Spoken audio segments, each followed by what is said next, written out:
Game over.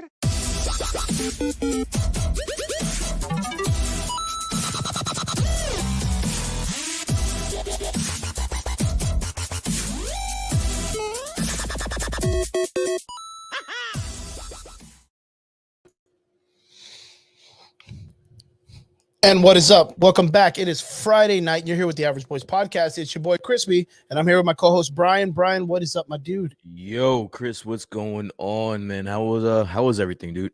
So far, so good, man. Can't complain. It's been a good week. Went to work, did my thing. We got a pretty busy week when it comes to all the nerd news that's been going on.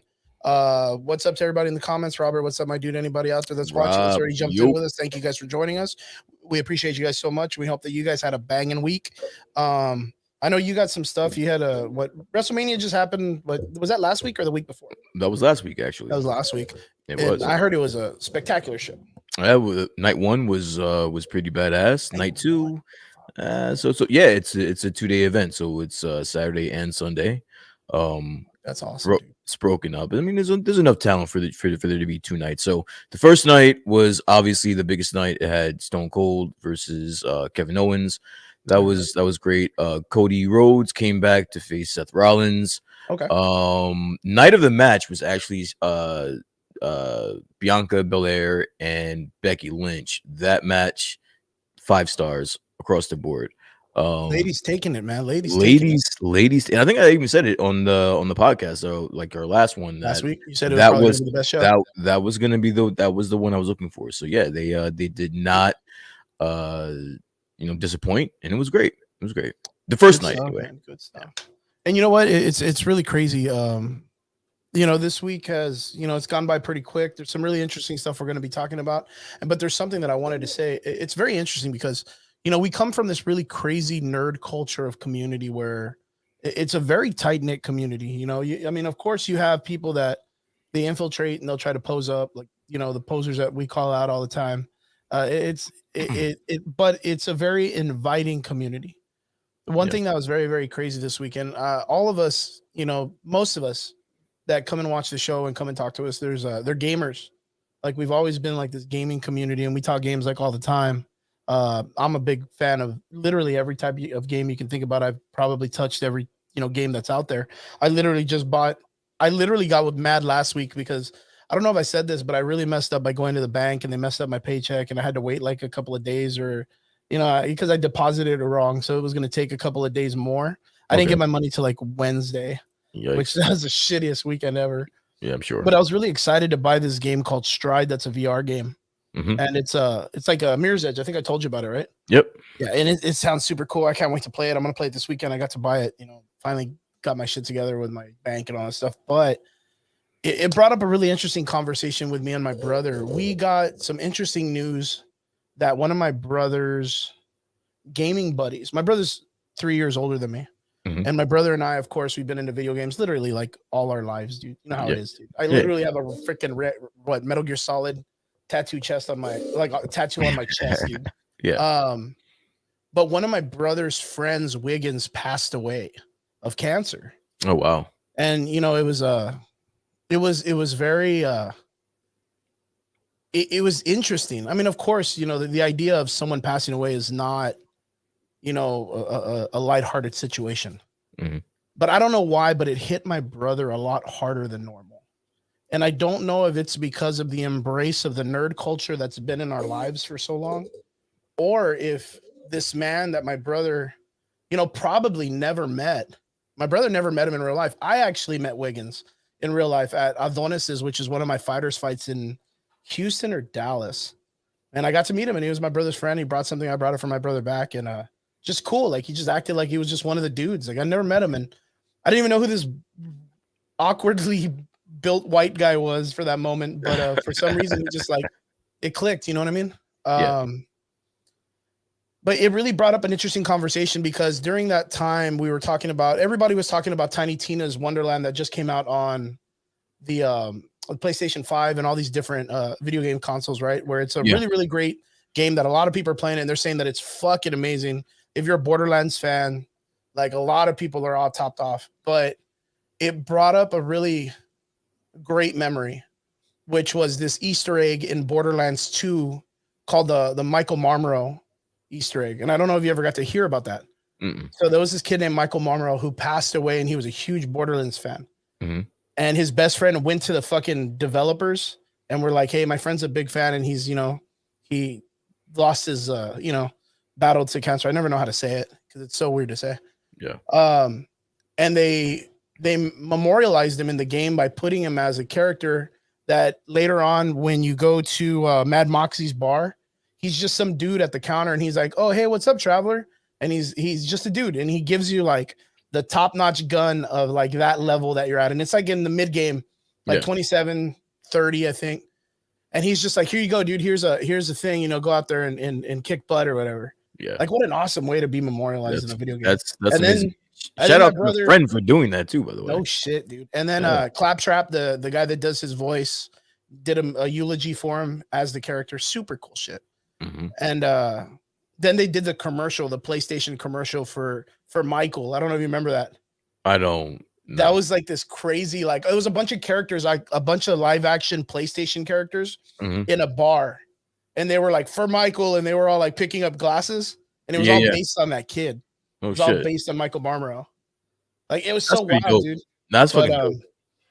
But yeah, dude, it was a pretty weird, not weird, but like, you know, it was weird. My brother hit me up early morning. He's like, Wiggins passed away. So shout out to Wiggins, man. Wiggins. Shout out to Wiggins. To Wiggins.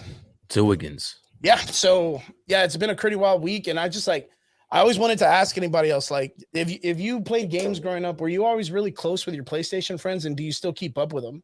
Like your game chat friends? Is there one of them or a couple of them that you still keep up with over the years that you never like met?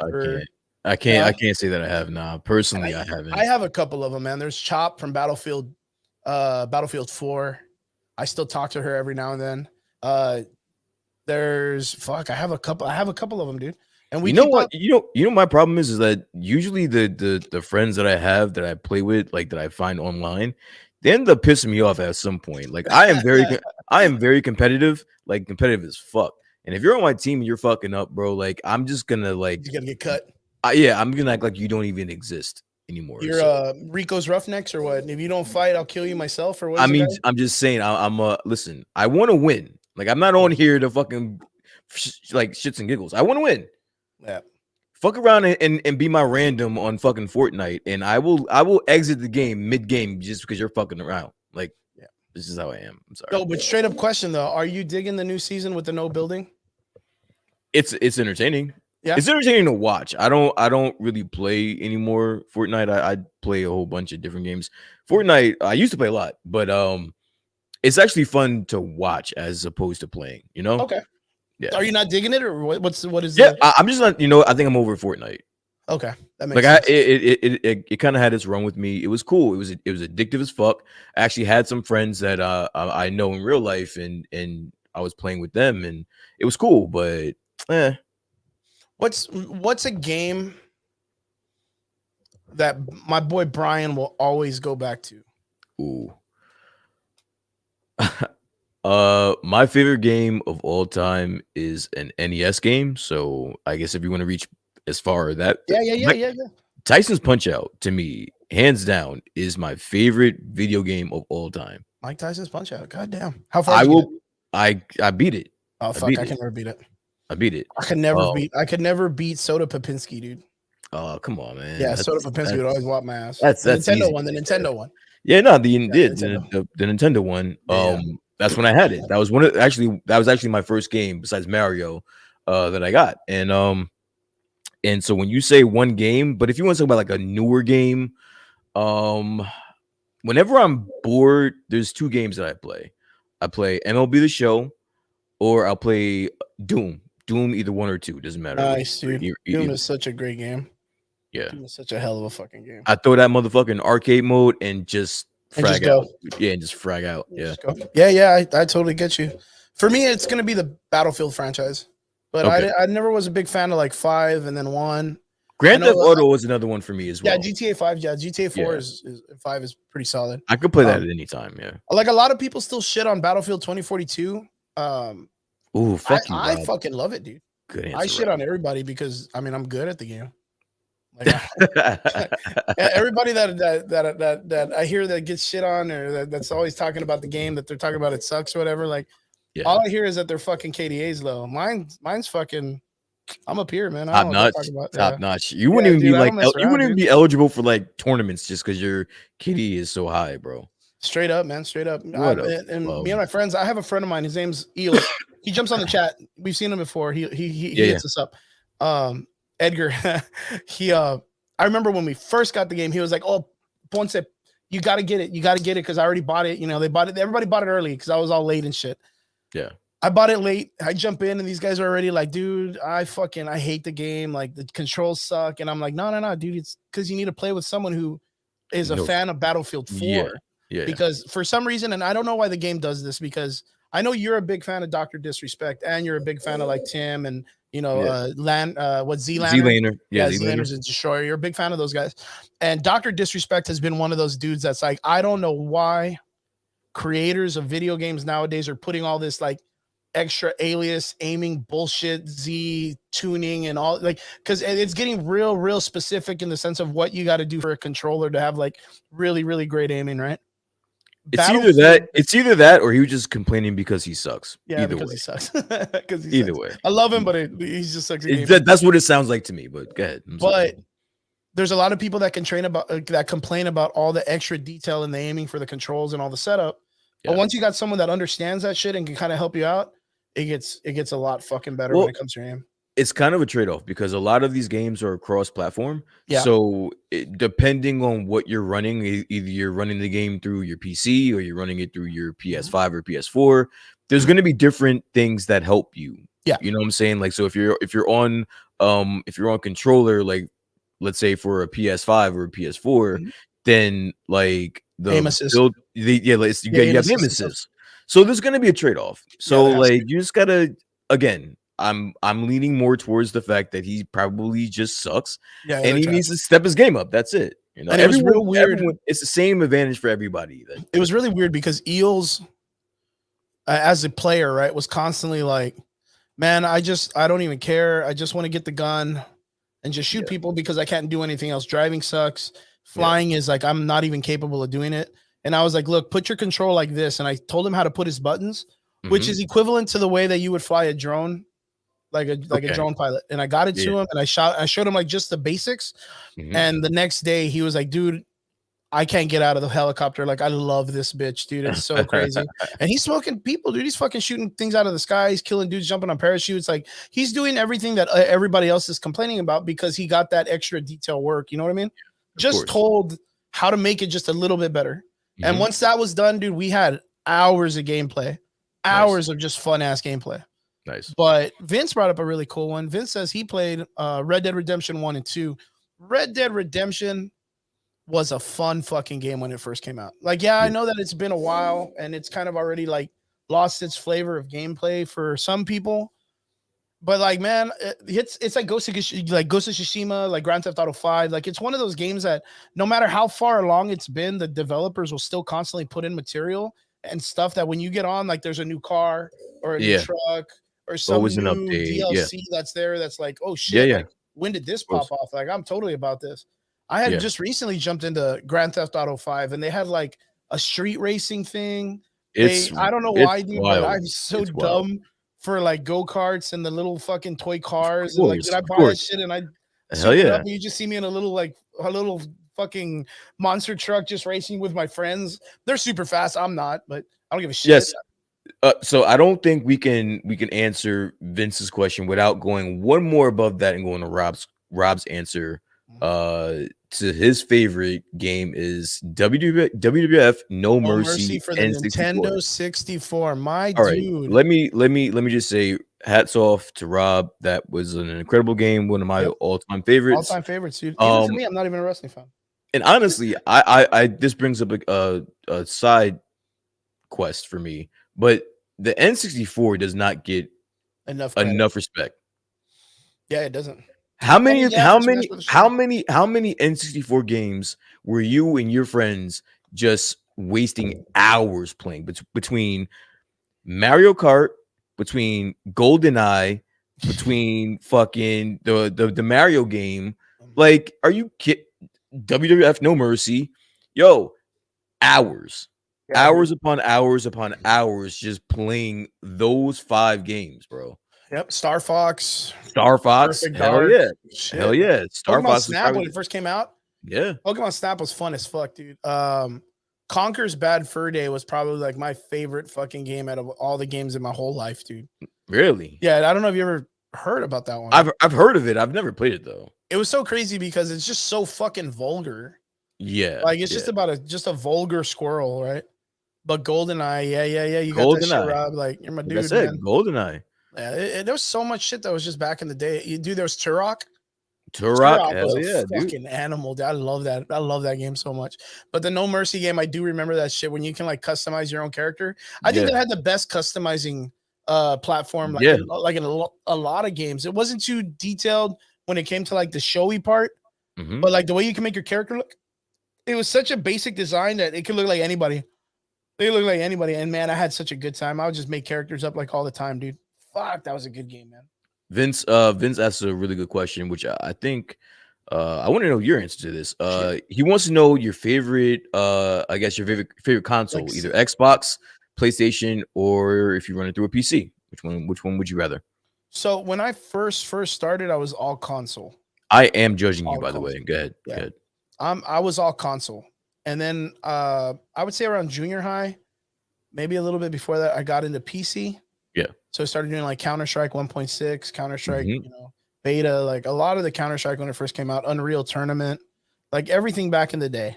Yeah. And then it turned into the whole PlayStation versus Xbox war. Mm-hmm. But I was all PlayStation.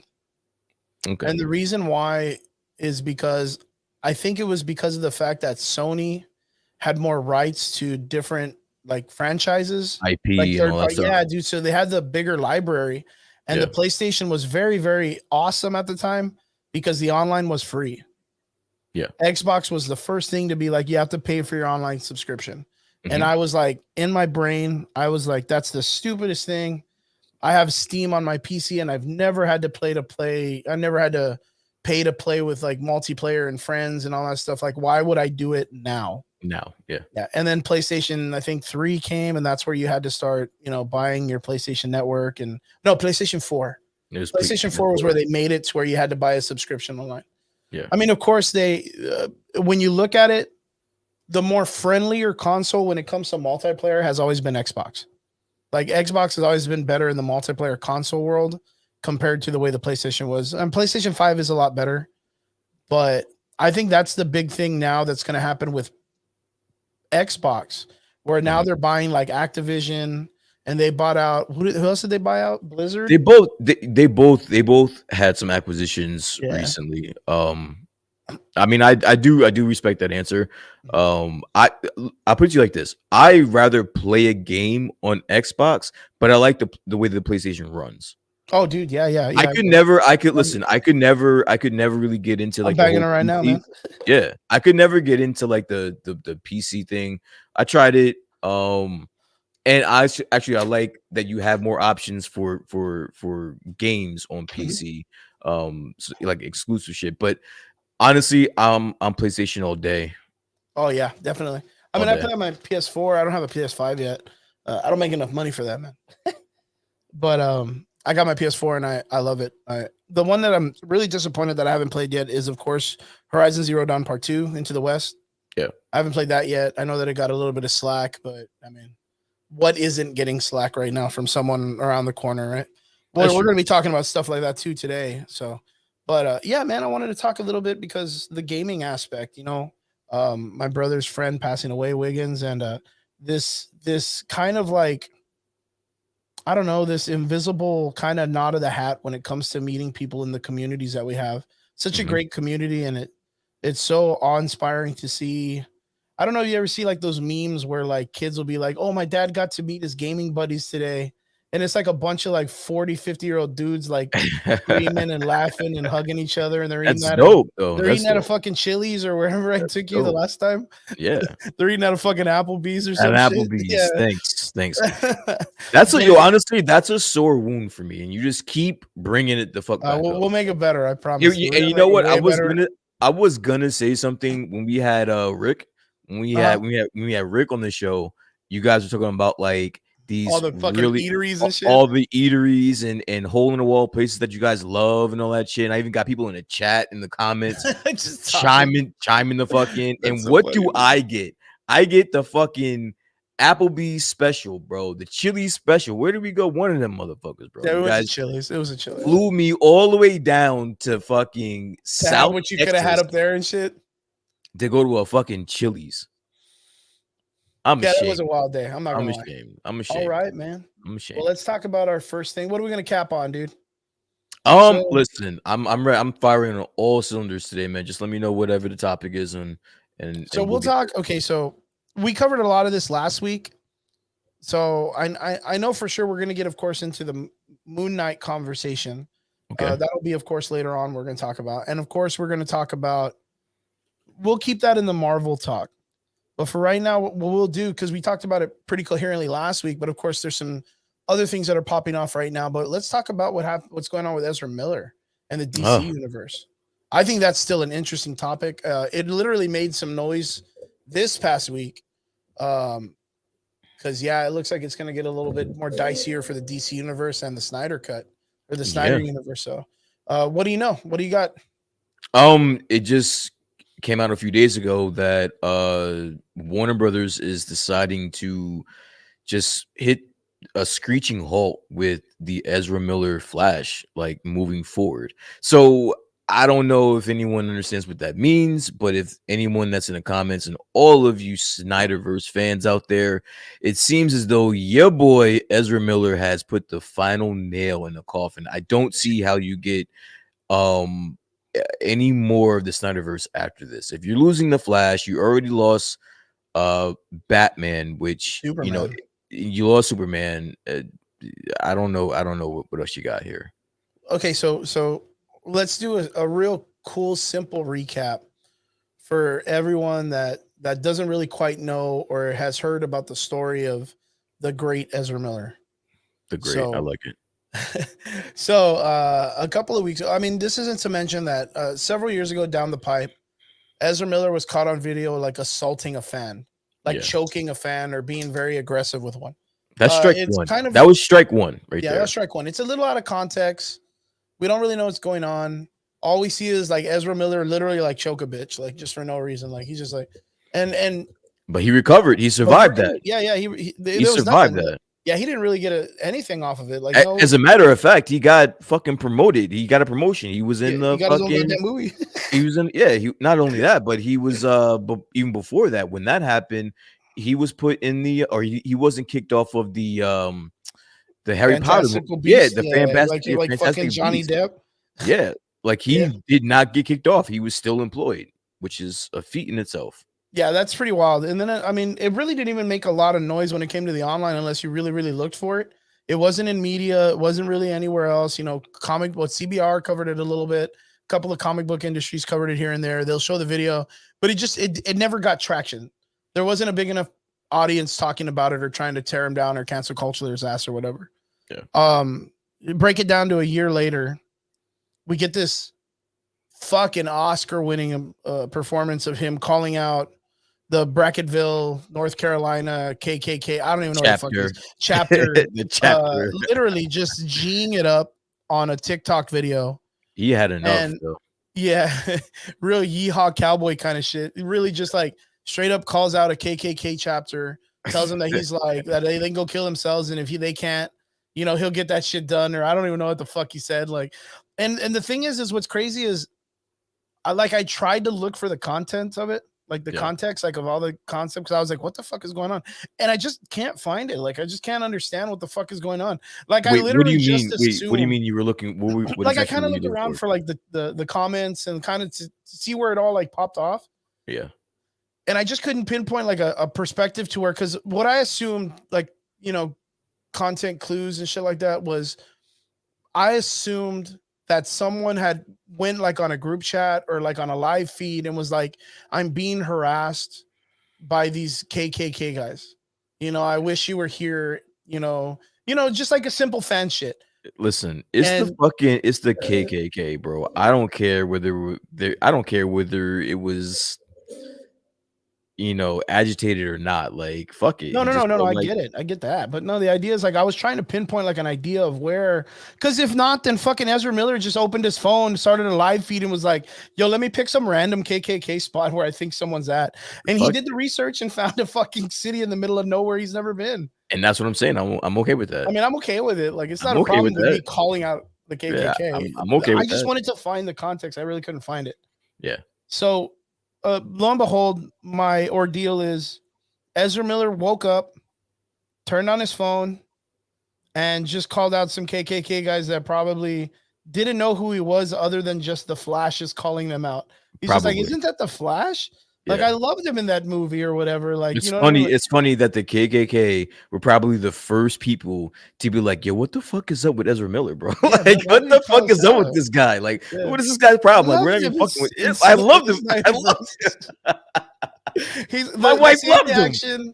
The same reaction to KKK was the same thing that the family did at like 3 a.m, dude. Absolutely. Same exact. Is that the Flash? Getting there? We're getting there. Okay, so he calls out out of nowhere on his live feed. He decides to call out the KKK, which isn't the problem.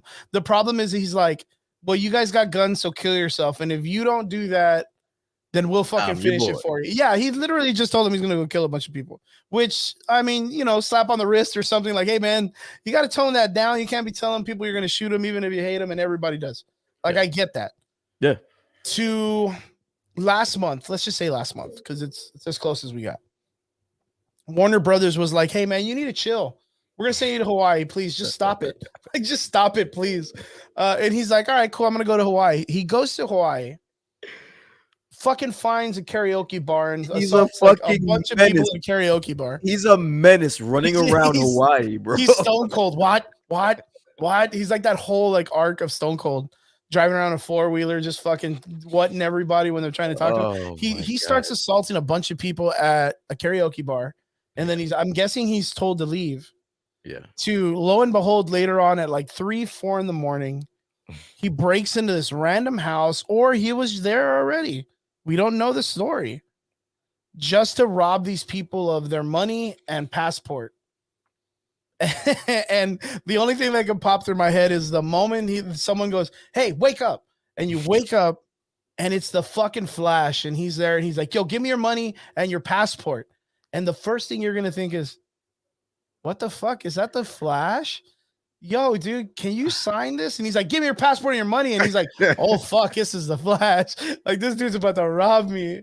Like, only thing to make that funnier is if he was in full costume doing that. Oh, no, dude. If he was in full costume, but the costume was from like Walmart, like during Halloween, the spandex. It's not even the real fucking like movie costume, just the fucking literally just the spandex onesie that they sell. He didn't even go. He the plastic fucking front helmet, dude. Like just the front one, not even the full fucking helmet, dude. He didn't even have the decency to go to a fucking Halloween costume. A real fucking costume. He went to a fucking Walmart and got that shit. I'd ball there. I just start laughing. I don't know what to do. I'd get shot. I'd instantly get shot. And those Walmart costumes don't ever fit. So the shit was like, yeah, it's just loose, it's unzipped and shit. He's got his shit unzipped, and then he turns around, it's just his ass crack and shit. Like, there was like, there's so much context that they don't want to say because it just sounds like a fucking fever dream. But yeah, so he ends up getting arrested in Hawaii for doing this, even though he was slightly on vacation and told to chill the fuck out. This was his moment. Yeah, this was his moment in life. So now it looks like DC is either first off, DC said that they're going to put him on hiatus and suspension. Yeah. So right now, Ezra Miller as an actor for the Snyder Cut or the DC Universe EU or whatever you want to call it, He's on has been nice. officially suspended. Yeah. Which means there is a major problem in the DC Universe.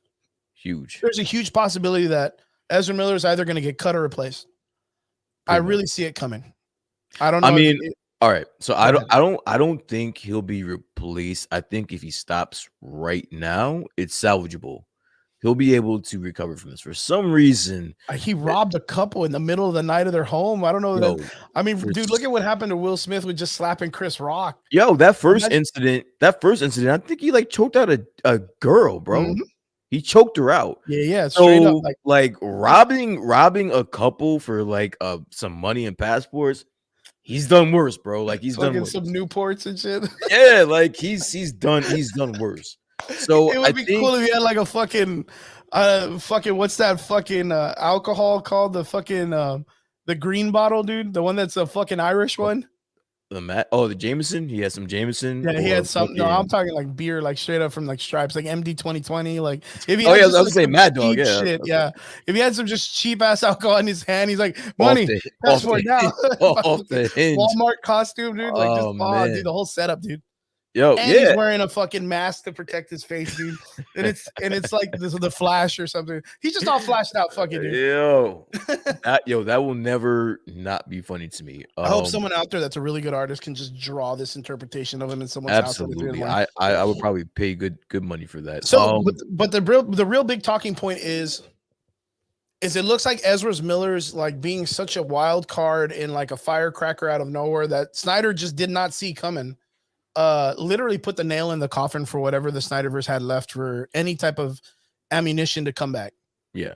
So it's a really interesting picture. There's this, whoever did it is a fucking genius of memes. He put this like Golden Girls picture of all the characters in the DC universe. And all of them are in color except for the ones that have left. Yeah. And the only two characters that are left are Gal Gadot and Jason Momoa. Yeah. So the entire idea of the Snyder Cut ever returning is literally on the shoulders of Gal Gadot, who's literally on like a tightrope edge of leaving already 1 foot out because of the Joss Whedon situation and a bunch of other executives and shit that she's called out before, not just him. And of Jason, I'm in it for the meat, Momoa. I'm in it to meet, to give the meat to Amber Heard. But then again, it's like I said, I said this we have a private conversation going on in our DMs. If I'm not mistaken, Jason Momoa said he would sue the fuck out of what's-her-face, Amber Heard, if they have a huge failure in Aquaman 2. Which I don't know if Jason Momoa knows this, but no one gives a shit about Aquaman 2. No one gives a shit. So, I mean, is it gonna work? I don't know. I mean, it's fun. I kind of do. I like the first Aquaman. It's fun. I liked it. Yeah, it's one of the better DC. It's one of the better DCEU movies. Vince Weaver. If Ezra Miller did a reality TV show, it would be fucking interesting. No, Vince, you were undershooting this. If Ezra Miller had a reality show, it would be fucking. It'd be better than the Kardashians. Epic. I'll tell you that. It would be epic. It'd be way better than the Kardashians. If there was a paywall, for that, I would pay for I'd that. Watch that shit in a heartbeat. Absolutely. Yeah, it's gonna be something called like Gone in a Flash or like it's gonna be some weird ass name. You can call it whatever the fuck you want. I'm watching that shit. Ezra Miller, shit's about to go down. That's what it's called. Yeah, on HBO Max, I'd watch the hell out of that. Just give him a bottle. Put his ass in Peacemaker, dude. Just give him a bottle and let him go. Yeah, just give him a bottle, dude. And just let him go. And just take off. Just have someone just follow him. Just follow him. That's it. Just follow him. Some shit's gonna pop off. Yeah, dude. But it looks like Ezra Miller's situation has kind of put a real bad cap on the idea of them getting the Snyder Cut back. Yo, if Zack Snyder was sitting somewhere thinking, you know what, I might be able to pull this off, and then he sees this, he's like, man, fuck it. Yeah, I'm done. No, he's like, I'm done. I'm gonna give it to Joss. Joss finish it off, dude. I'm finished. Yo, but what are the chances, by chance, that this is the opportunity Grant Gustafson needs to do exactly what? Like, I mean, take over the reins. Because there was a huge rip in the original show, right? When they created the Flash show, everyone loved Grant Gustin. He did an amazing job, Barry Allen, in the TV show. Like that was a whole rejuvenization to a character that we hadn't seen in a while. Yeah. And for some reason, I don't know why the Flash is always chosen for television shows, and no other Justice League member ever gets turned into a television show like that. Because you probably can't find anybody to buy the fucking movie. That's why. Oh yeah, the rights to the movie. Yeah. But Grant Gustin did a very, very great job. And when they came out and they talked about them making Ezra Miller in the 956 cut, Taquache cut, when they first talked about the movie and then they brought out Ezra Miller as the star of the Flash, they got a lot of hate, a lot of slack from the community, talking how they would have wanted Grant Gustin to get his opportunity because he had done so well. And I'm not gonna lie, he's done an amazing job. I mean, yeah, the show for what it's worth right now, and later into like the 4th and 5th season, you can't really do too much with a character that doesn't have that many arcs like the Flash does. It's only run back in time, or run Barry run, or run to the store and give me some, fucking milk, Barry. Like, it doesn't get any more than that. Yeah. But they ended up doing something that I thought was like historical, which was they did the Ezra Miller, Barry Allen, Grant Gustin show in the Elseworlds crossover on the television show. I thought that was by far one of the coolest crossovers I've ever seen in my whole life. And then, of course, I don't think the Flash movie is not going to come out. I think eventually they're going to release it, right? Like, they're still not going to. Are they going to pause that film, or are they? No, I think they're going to release it, right? Yeah, they're going to release this on time. It's already past. It's already past the date. I think we were supposed to already have that movie. Yeah. But listen, I love both of the Flashes, but we've gotten one more than the other. Ezra Miller has only been in like 1 or 2 movies as the Flash.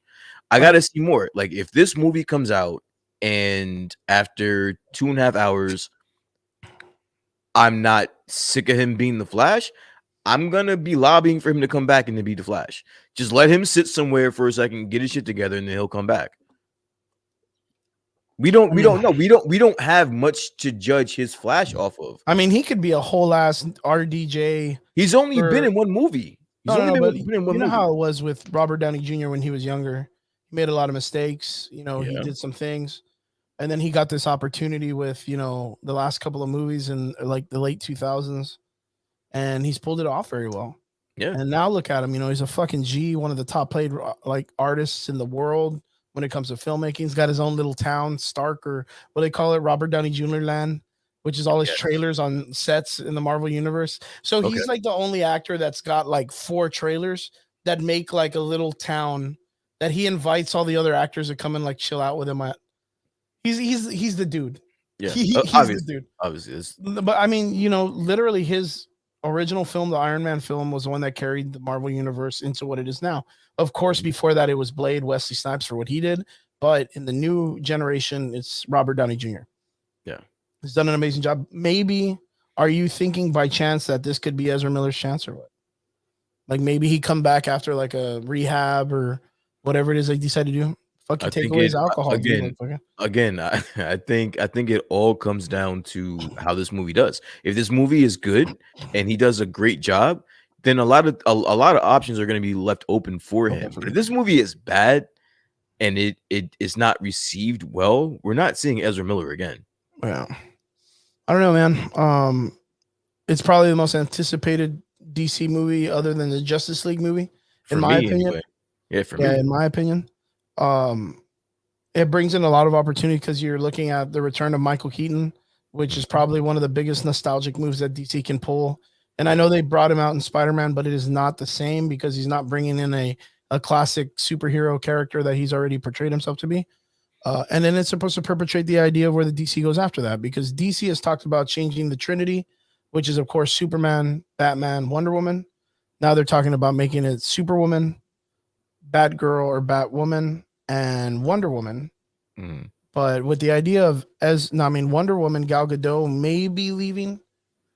I was talking to you guys in the chat, but what if they end up bringing her brother Jason as Wonder Man and just changing the Trinity completely, like making it to where instead of it's 2 guys and a girl, it's 2 girls and a guy?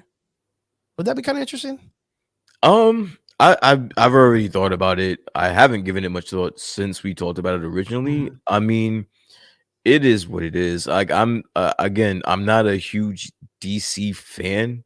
Yeah. So like, dude, just try to give me the best. Just try to do the best you can. Yeah, Like, just do your best. whatever, yeah, DC. just I just do want your to give you a best, bro. star next to your name, dude. Yeah, like just do do your good. best, man. Like if that's what you figure that that's what's gonna wow me or that's what's gonna get people to watch your shit, then fuck it, bro. Like it can't be any worse than what you've already Than done. what you're already doing right now. You know what I'm saying? So Yeah. give me your best shot, bro. Good call. Good call. Well, I hope Ezra Miller can get his shit together. I really do think that the suspension is purposely done and they did not fire him. And the reason why is, like you said, they're waiting for the film to come out to see what it does. If it's popular, if it's great, if it makes them a fuckload of money and they see You'll that see him people again. like it, they're gonna be like, oh well, hey guys, guess what? Ezra Miller's been in rehab all this time. He's been in space. We sent him to the fucking moon or something.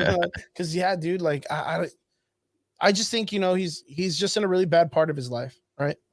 So hopefully he gets his shit together and fixes it because he's got the opportunity to really fix a big black mark when it comes to the DC universe. So yeah, man. And again, I have to keep reiterating, all of the early showings of this movie have been positive. So it's like, if he knocks us out the park, all he has to do is just chill the fuck clean out. up, man.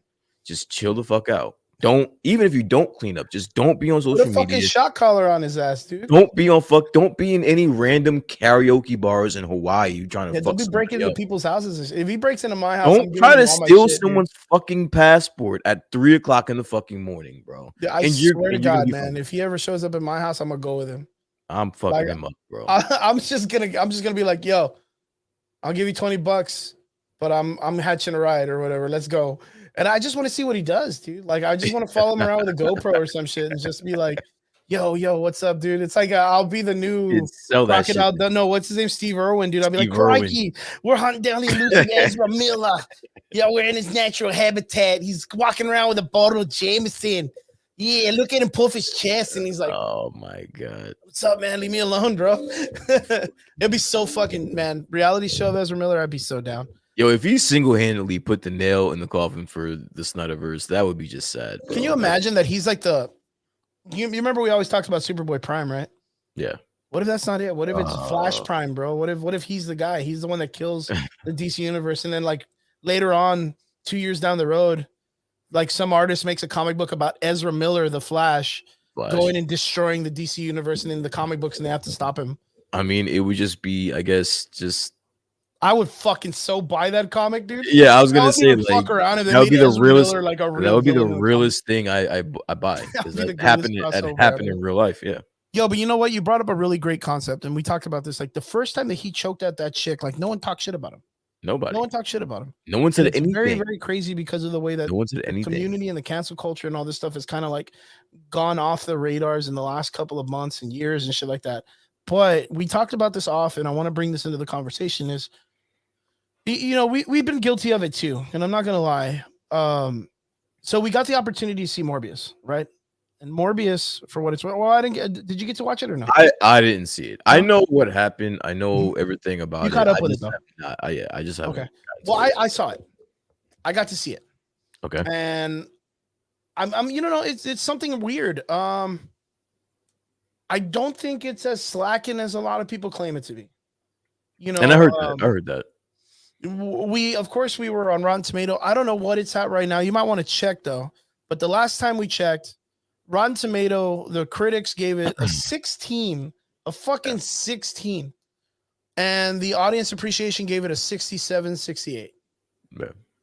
Did it change yet? I have no idea. Could it currently oh my God, we are so toxic. Yo, as a society, we're toxic. So Morbius right now stands at a 17% Rotten Tomato out of 224 reviews and an audience score of 70% out of 2,500 plus. Okay, so interesting. So the audience review went up to a C plus.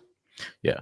And the critics, of course, their review went 1 point up, which is still a 17, which is crazy. My opinion, of course, as we talk about this, I'm not a professional. That's why we're called the Average Boys. The only thing I'm a professional at is being fucking awesome. Yeah, my boy. I don't think the movie deserves a 17%. Okay. And that's what I heard. I heard that this movie does not deserve that Rotten Tomato. And so I had brought a question to you is like, well, then what's the cause of that then? Like, is it just the nature of society that we can be so toxic towards one thing because it's cool or it's the in thing to do that it's just a reflection of society then, right? That's the way I look at that. You can't, and again, I've never seen this movie, but I can tell you for a fact it does not deserve a 17 Rotten Tomato.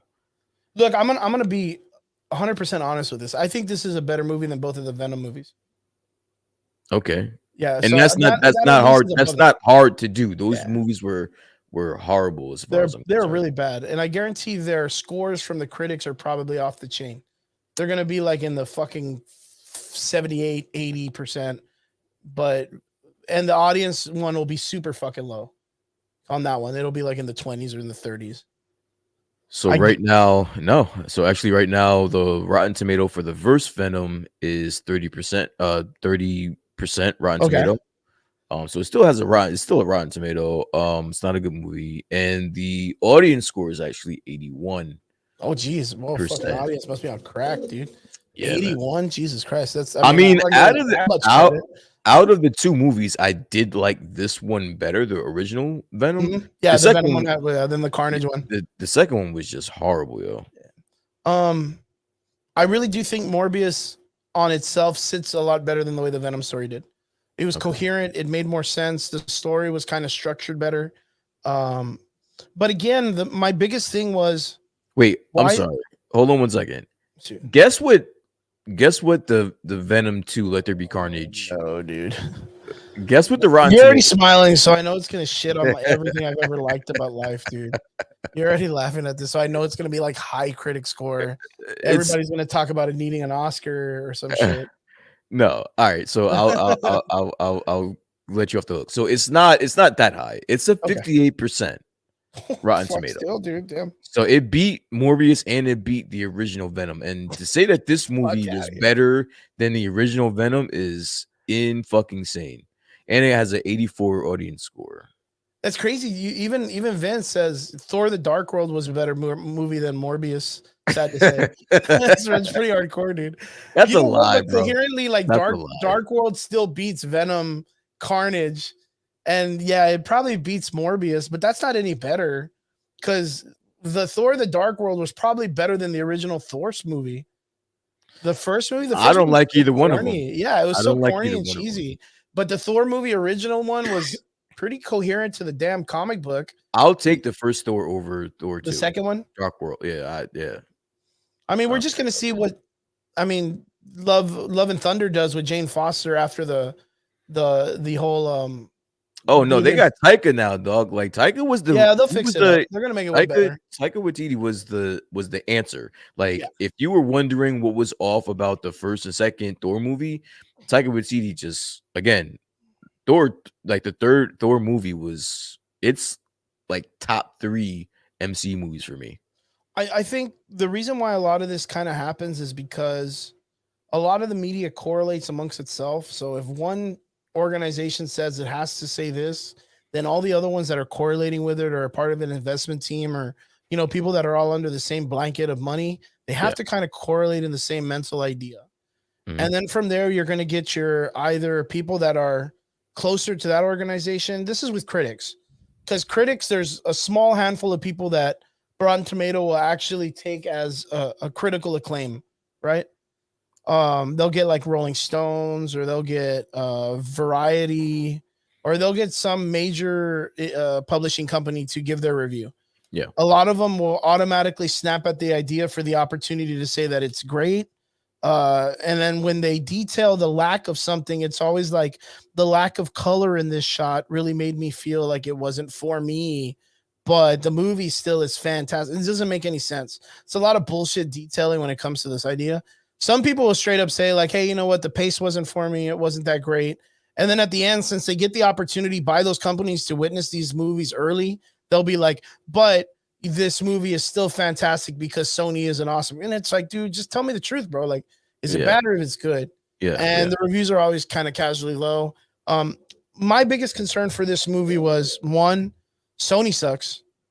The writers for Sony suck. Like, I have no faith, and I think we talked about this before. Number two, Morbius sucks. Like, I don't know why the fuck they'd even consider making a story, but the reason why they're throwing all these weird ass characters out there is because Sony wants to make a universe like the Marvel universe, but they only got like 5 fucking characters to play with. So they're like, what do we do? Let's make a movie about every fucking 5 characters and a half, dude. And yeah, they're just Kraven the Hunter. Like, this is a fucking dude dressed in a fucking safari outfit going around hunting people in New York. Like, it's going to be really, really weird. The audience that's out there that really, really ravels in the idea of who Morbius is like 1 out of 30. And that guy was probably like, oh shit, this guy's not using his hands to suck blood. What the fuck is going on? You know what I mean? Like, because they always take a lot of, like we said before, a lot of freedoms to like change the character around. So they really made it where Morbius's character like sucks blood like a normal vampire. Where originally, if I'm not mistaken, he would grip people with his hands and be able to suck the plasma out with their hands. They made it to where he drinks like artificial blood.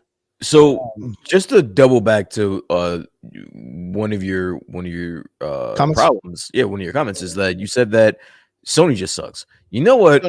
The more and more of these movies that are coming out, I don't think it's that they suck, because there's no way you can do No Way Home, which, I mean, it didn't suck. So I know you can make a movie. That's really close in it, because since they have IPs from the Marvel universe, like really, really, like, you know, you got Doctor Strange and he's got like actual speaking roles and all stuff. But like, Feige's got to make sure they do their shit right. I understand that, but at the same time, you can still fuck it up. Like, I think even under the thumb of Kevin Feige, because listen, don't get it twisted.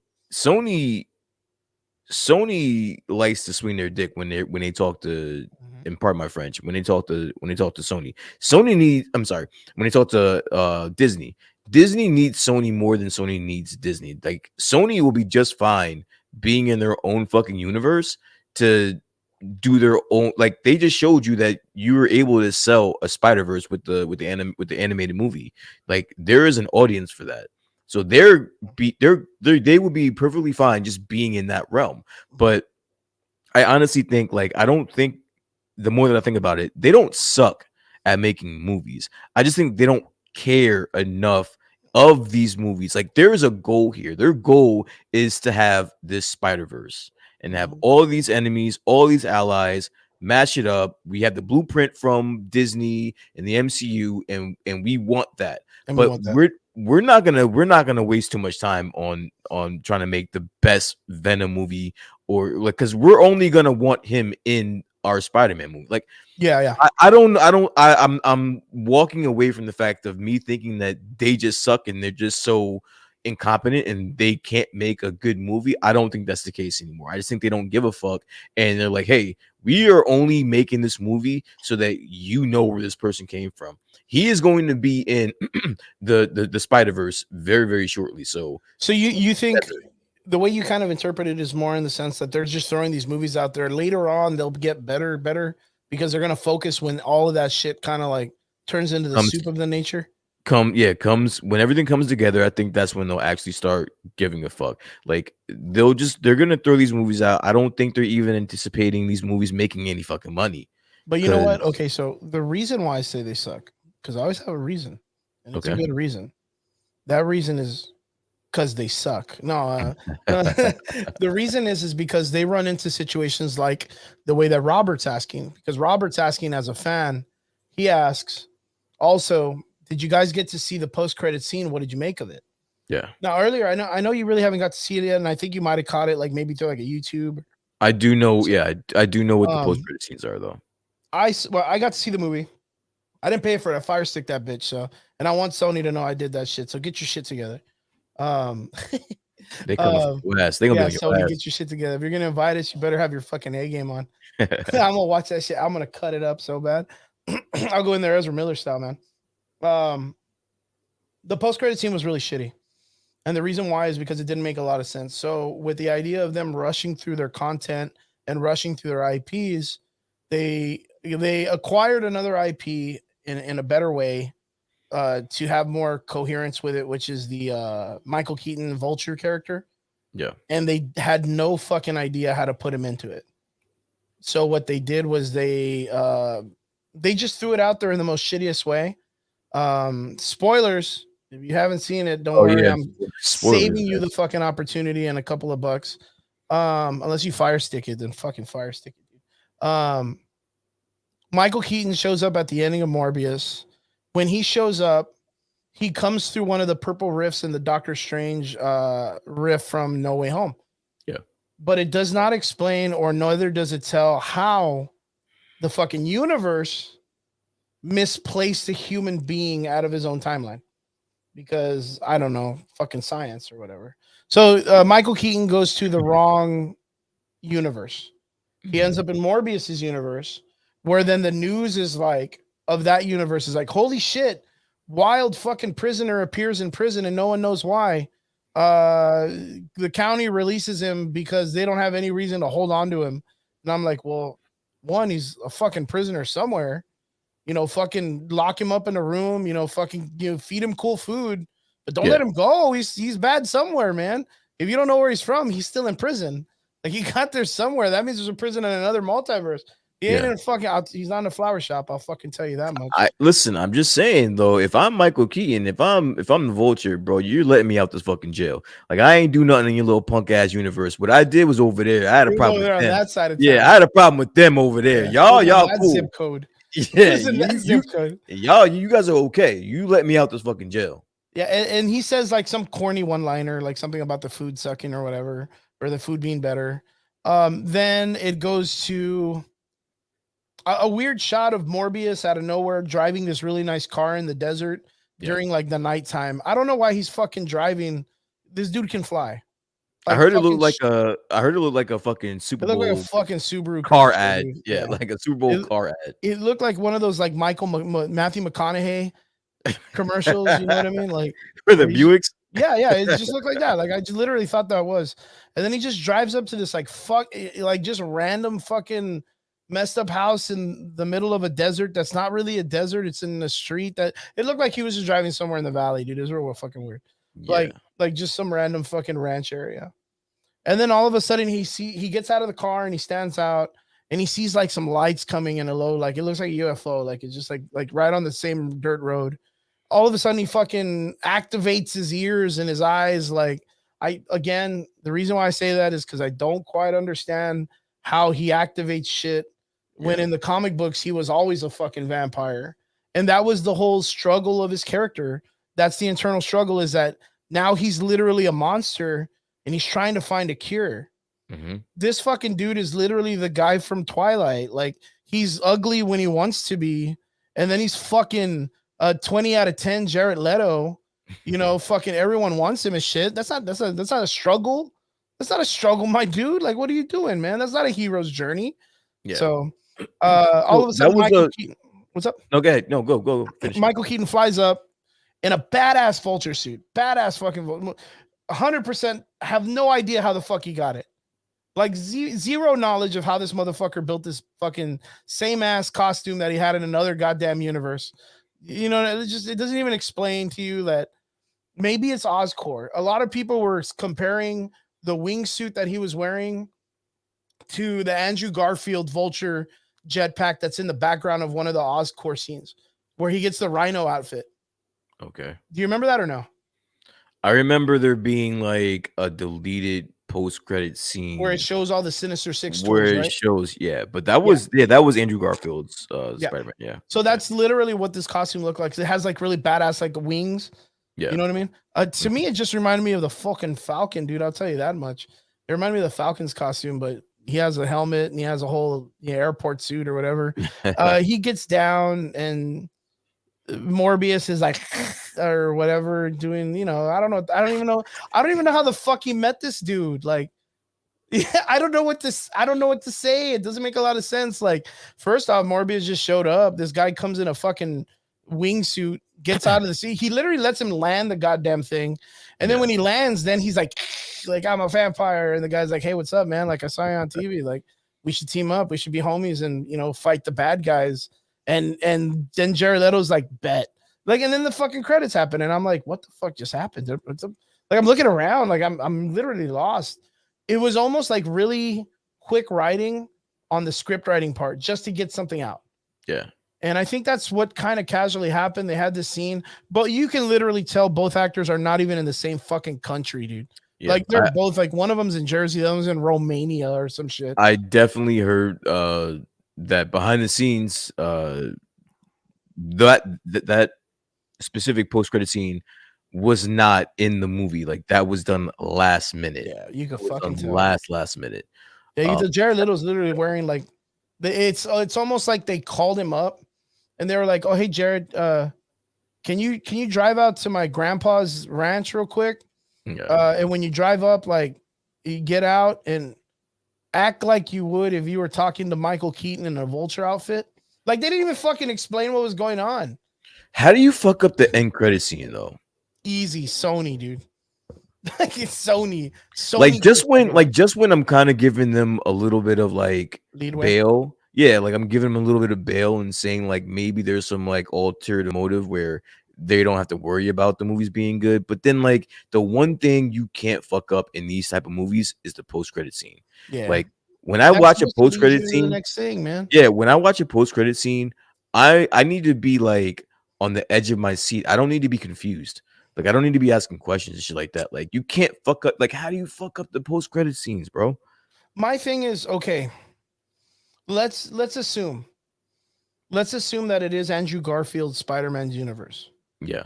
Why the fuck is it established? I'm sorry. Is it established in the movie that there is a Spider-Man in this universe? Or they don't acknowledge anything like that. All they acknowledge is an incident that happened in San Francisco. Okay. Which so that's Venom. That's the Venom. Okay, that's Venom then. That's so Venom. that could be the reason why Morbius says he's Venom, and maybe that's in their universe. So if that's the case, then Venom's in Andrew Garfield's universe, because the wings are supposed to represent Andrew Garfield's universe. Yeah, that's what I'm kind of correlating and putting together. Okay. Why the fuck are they gonna go after Spider-Man? Like let's say fuck him. Yeah, because fuck him. That's why. Because he's a good guy. Let's say they go after or they start robbing banks and doing bad things. Like Morbius, he wants a gold chain, or I don't know why the fuck he needs money, but he's a fucking rich doctor, dude, that can get anything he wants. Fuck, even got away from the law. I mean, I really don't see how they can transfer all of this like nonsense into a particular let's fight Spider-Man situation. It's gonna be a situation where it's like a train wreck for me. Like it's like a collision that I know is coming, but damn it, I'm not looking away from it whatsoever. I mean, I could see Michael Keaton's character, right? Because Michael Keaton had that situation happen between him and Spider-Man. Yeah. But then Michael Keaton doesn't really portray himself to be a bad guy either. Because when that from Michael Mondo, which is the dude that plays Vaz in fucking Far Cry 3, he is the Scorpion in that universe. Yeah. Right? And he's like, hey, man, I hear you know who Spider-Man is. And he's like, nah, I don't know who Spider-Man. Fucking dude dated his daughter, bro. He knows who Spider-Man. He literally beat the shit out of him for a minute. Yeah. And then he got his ass whipped by a fucking 15-year-old kid. I'm not saying that, but he did. Yeah, fucking throw it out there. Oh, and by the way, Far Cry, you just reminded me. Far Cry, another good fucking series. Game, yo, I will play that shit all day, every day, yo. Yeah, that's a dream guest to have Michael Mondo on the show, man. That's fucking awesome. A fucking dream guest to have on our show. But like I was saying, like, he comes up and Michael Keaton doesn't even sell him out. Doesn't even sell out Spider-Man, even though he knows who it is. Yeah. So with the idea of that means he's coming into this universe. Michael Keaton's character probably has the best development out of anyone in that fucking universe right now. That's minus Andrew Garfield, because he lost his daughter, he lost his family, he lost everything on the transfer. Yeah, I think that when I heard that was the post-credit scene, I'm like, wait a minute, he has a whole family that's going to be. Yeah. He lost everything. Lost everything in that moment. Like he has no more kids, no more wife, no more nothing. So his transfer, and he can put that blame on Spider-Man for kind of fucking all this up, because magic or anything, he just throw it out there and be like, this is probably Peter's fault because he's always an Avenger. He's always fucking things up and blah, blah, blah. I blame him. And, you know, I'm going to get that Peter Parker here. So let's go after him here. Like, okay, I can see that. Okay. Like that's got some grip. So yeah, I mean, but that's really the only thing I can see, man. That's really the only thing I can see. But you know what? I really do believe that Spider-Man's characters need to be in doubles, like the villains. They need to be to where it's like 2 or 3 of them at a time rather than like one. As long as they're done right. Like I hate the movies where there's 2 villains and it sucks. Yo, but I must ask, and this is for us, for you, Brian, and everyone in the comments. With the opportunity to see Morbius or see the trailers or just, you know, skim by it or fucking read a comic book of it, yo, don't you feel like this Morbius is a fucking OP motherfucker compared to the Morbius anywhere else or any other character that's been in the Sony verse? Like, this dude's fucking OP. Well, Like, I mean, you gotta you can't have them be a like, yeah, not weak or pushover. something, right? Yeah, you can't. But like, yeah, the idea has always been like that Spider-Man's always kind of fought these like clownish rogue characters that they get some type of, you know, I mean, Electro, he was kind of like the only one that had like a legit superpower. Yeah. Everybody else, it was through some type of technology that they got their shit. But Electro, you know, fucking fell in the bat of eels, you know, got electrocuted, you know, fucking could travel through fucking light sockets and shit. You know, he was really fucking legit. Yeah. Morbius was like fucking sonar, can see through walls, can stop you from texting someone from 12 miles. I don't know, dude, he had a bunch of weird shit. Like, Well, honestly, I'm glad that he's OP then, because then like it'll bring out the best in Spider-Man. So I hope so. I'm actually glad that he's OP. But yeah. honestly, we went so far off from like actually what the topic was, but like the whole no, it's okay. But the whole point of this topic was just to talk about the toxicity in the culture, in the nerd culture, and like the movie culture. And so not only was Morbius getting, you know, the shit kicked out of it, also Miss Marvel, which is weird because we haven't even seen Miss Marvel yet. We got one trailer. I'll raise my hand to that shit and I'll say, you know, I'm not, you know, I could put the finger on when it comes to like someone saying like, hey, well, you know what, like it wasn't too long ago that ChrisP was like, it's gonna suck. But like again, guys, I'm trying to tell you that the only reason why I'm saying that I think it might be bad, and then I bring purpose, is because of the way that they're writing out, or from the way the trailer is bringing out the hero journey of the character. I just don't feel like it's compelling enough, other than, you know, which a lot of people are using that as an argument, and I don't want to fall back on that. But I just hope that the writers are not going that way, that they're making it to where that the only thing that this girl is doing is saying that it's because she's Muslim. Right. That's the only thing I hope it's not about. There has to be some type of internal struggle. There has to be some type of struggle from exterior and internal. The character, of course, if she's dealing with that internally, that she wants to represent her people and culture in a more positive limelight, okay, that works. But if that's the only thing that's going for her, like that's, you know, you need a little bit more. No, I mean, just from the trailers and from what I know, she's a young girl that's like it's gonna be more than that. And I think that's the reason why we need to give it just a little bit of, you know, cut it some slack, because it's gonna be deeper than just that. She's in high school, so she's gonna be going through high school girl shit and the coming of age shit, at the same time being a superhero that has to stand next to some of the most OP superheroes in the MCU. I think I can see where they can go with this. Are they going to execute? I don't know, but I'm going to give it a shot. Listen, I'm giving fucking the book of Boba Fett and Moon Knight a fucking shot. Why not give this one a shot? Yo? Yeah, I think look, this is one of my biggest things, is I think Marvel has an opportunity to fix all of these characters. Now, this is the problem, is that they're getting hate from people that are saying, hey, you know what, like it's too woke. And then you're getting people that are out there that, of course, those people, it's a group of people that probably don't read comic books and don't really care to read about her character in there. And then you have another group of people that are out there that are hating on the aspect of like, well, Kamala Khan in the comic book, she just sucks. Like she's a complete ripoff of the Fantastic Four character. The only thing that was compelling was that she was an inhuman and she had to deal with society not accepting her in that sense or whatever, right? And then you have another group of people that are just like, nah, Miss Marvel sucks, and I don't want to check out any of her shit, so I'm just gonna fucking bash her shit all the time. Yeah. And then you got, your other group of people that are in there that are like, I hate people of color, or I hate people of different ethnic races, and why do they have this character, and why do they change the name? There's so many different excuses of why people hate it. And my biggest hate to that is, well, when will you give it a chance? Like if Marvel is doing it wrong right now, well, when?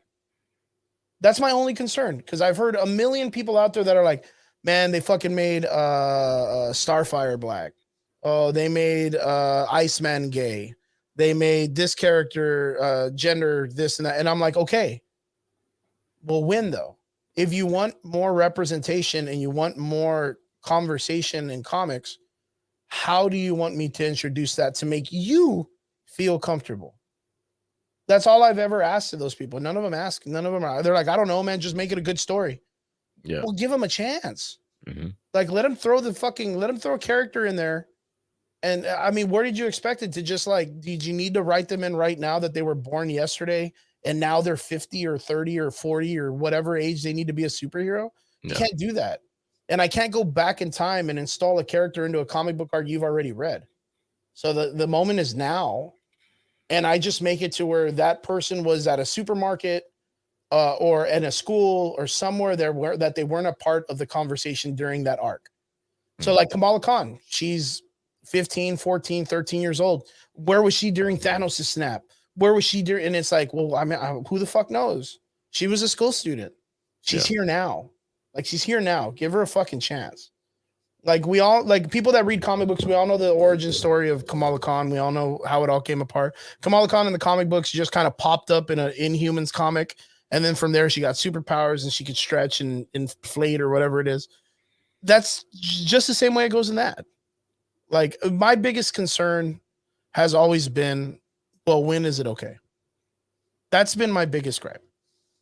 And like I've said before, I just think that right now is a really, really great opportunity for them to establish these characters in the movies, which will hopefully bring people to them in the comic books. And it's so crazy. My craziest thing is how Miss Marvel is getting like a lot of weird, like a little bit of that hatred, and a lot of people are saying it's going to be stupid and suck, and they're not really giving it the opportunity, or at least seeing the first episode. Yeah. But people are more accepting for America Chavez, who literally came out like literally like months prior to each other, where America Chavez just literally punched herself into existence. You know what I mean? And Miss Marvel, at least like she was in school and some random shit happened to her that had already been through the Bendis storyline, the what is the Inhumans Mist or the Terrigen Mist storyline, right? Yeah. I don't know, man. It's really weird. I know that there was, America Chavez was getting some hate too for a bit, and it was the fact that a lot of people were saying that she wasn't dark enough because the America Chavez character is Puerto Rican, so she's a little bit more of that like that Islander dark flavor, right? Mm-hmm. And they were saying that the character that they chose is Quila something. I don't know how to say her name. It's so cool though.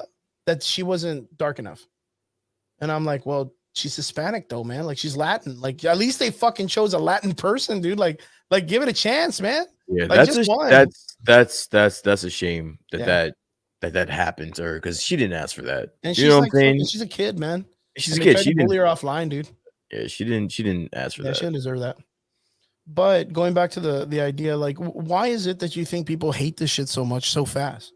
I think it's just the name of the game. It's the culture that we live in now. I think that everyone has a phone or a way to be heard, and listen, this is me calling the kettle black. Like, I'm sitting here critiquing other people's shit, for yeah, I'm guilty of it too. But at the same time, at the same time, we still need to give it a chance. Like, even listen, I could bash something all day, like MoonKnight. I'm not a particularly big fan of MoonKnight, but I'm gonna watch it. I'm gonna give it a shot.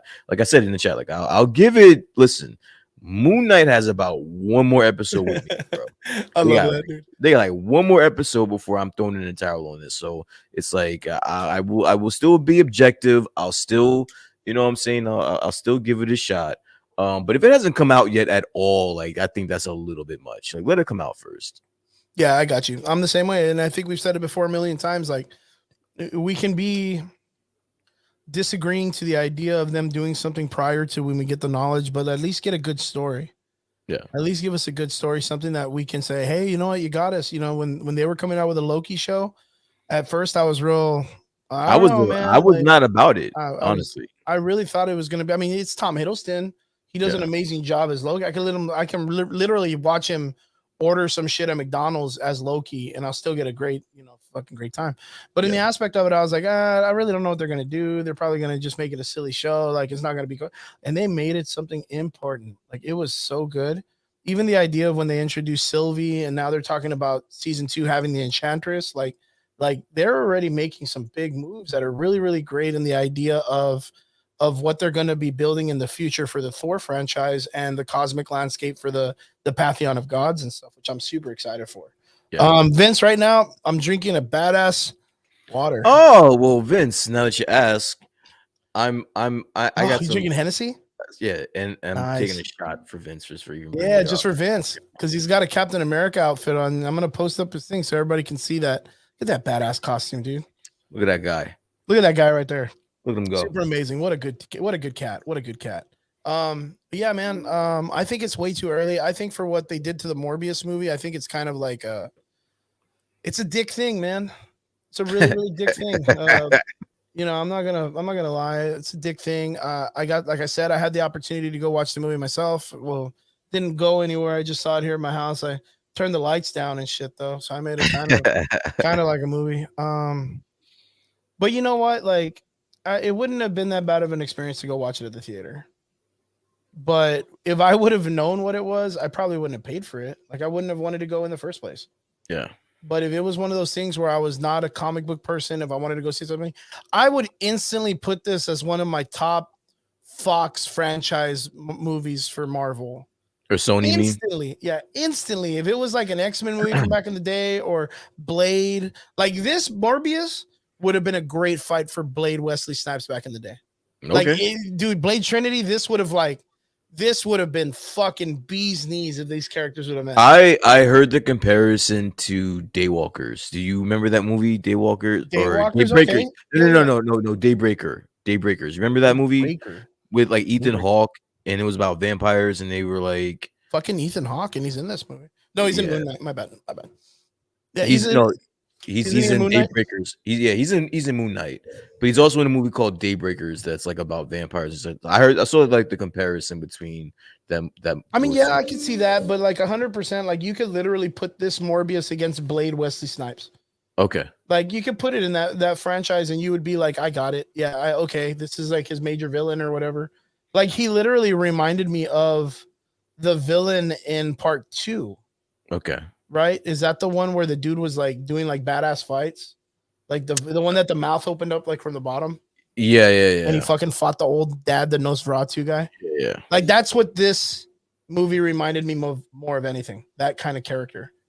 It was a typical story. Character has some ailment that has no, cure. He's using exotic, curing diseases.